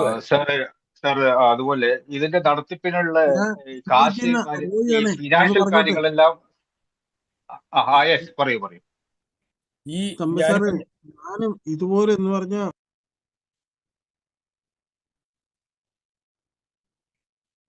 കേട്ടില്ല അവസാനം ചോദിച്ചു. സാർ ഞാൻ ചോദിക്കുന്നത്, ഈ ഫെലോഷിപ്പിന്റെ പ്രവർത്തനങ്ങൾക്ക് വേണ്ട സാമ്പത്തിക എല്ലാം അംഗങ്ങളിൽ നിന്ന് സ്വരൂപിക്കുകയാണോ, അല്ലെങ്കിൽ എന്താണ് അതിന്റെ മാനദണ്ഡം? ഇതിനകത്ത് ഞാൻ ചെയ്യുന്നതെന്ന് പറഞ്ഞു കഴിഞ്ഞാൽ, എനിക്ക് ആകെ മുടക്ക് ഈ സൂം നടത്തുന്നത്, ഞാൻ സൂമിൽ കൂടെ മീറ്റിംഗ് നടത്തുന്നത്, ആ സൂമിന്റെ ചിലവേ ഉള്ളൂ. അത് ഞാൻ തന്നെ കൊടുക്കുകയാണ്. വേറെ ഏതെങ്കിലും തരത്തിൽ ഇവിടെ അമേരിക്കയിലുള്ളവർക്ക് ഇൻഷുറൻസ് എന്ന് പറഞ്ഞൊരു പരിപാടിയുണ്ട്. ഇൻഷുറൻസ് ഉള്ളവർക്കെല്ലാം ഇതൊരു അസുഖമായതുകൊണ്ട് മെഡിക്കൽ കവറേജ് ഉണ്ട്. അപ്പം ഹോസ്പിറ്റലിൽ കൊണ്ടുപോയി അഡ്മിറ്റ് ചെയ്ത് കഴിഞ്ഞാൽ അവരുടെ ഇൻഷുറൻസ് ഇതിന് കവർ ചെയ്യും. നമ്മുടെ കയ്യിൽ നിന്ന് ഏതാണ്ട് 10% 15% ഡിഡക്റ്റബിൾ കൊടുത്താൽ മതി. അത് അവർ കയ്യിൽ നിന്ന് കൊടുക്കണം ട്രീറ്റ്മെൻറ്റ് പോവുകയാണെങ്കിൽ. അങ്ങനെ കയ്യിൽ നിന്ന് കൊടുക്കാനില്ലെന്നില്ല. ഇതുപോലത്തെ മീറ്റിങ്ങിന് പോയി കഴിഞ്ഞാൽ അവർ തന്നെ അവിടെ മീറ്റിങ്ങിൻ്റെ സ്ഥലത്ത് വരണം. ഞാനും കൂടെ അവിടെ ചെല്ലും. അവിടെ കൂടി ഇരുന്ന് ഈ മീറ്റിങ്ങിന് പങ്കെടുത്തിട്ട് അവർ തന്നെ തിരിച്ചു പോകും. ഇതിനകത്ത് കാശിൻ്റെ മുടക്കൊന്നും കയ്യിൽ നിന്ന് വരുന്നില്ല. പിന്നെ ഈ വരുന്ന വോളണ്ടിയേഴ്സായിട്ട് ഞങ്ങളെ വന്ന് പഠിപ്പിക്കുന്നവരെല്ലാവരും പ്രൊഫഷണലായിട്ട് അവരുടെ ജോലി കൊണ്ട് ജീവിക്കുന്നവരാണ്. പിന്നെ അത് ഇവരുടെ ഒരു താല്പര്യം കൊണ്ടാണ് വന്ന് ഈ ക്ലാസ്സുകളൊക്കെ എടുക്കുന്നത്, സമൂഹത്തിലുള്ള ഒരു പ്രതിബദ്ധത. അതുകൊണ്ട് സാമ്പത്തികമായിട്ട് എനിക്ക് മുടക്കൊന്നുമില്ല.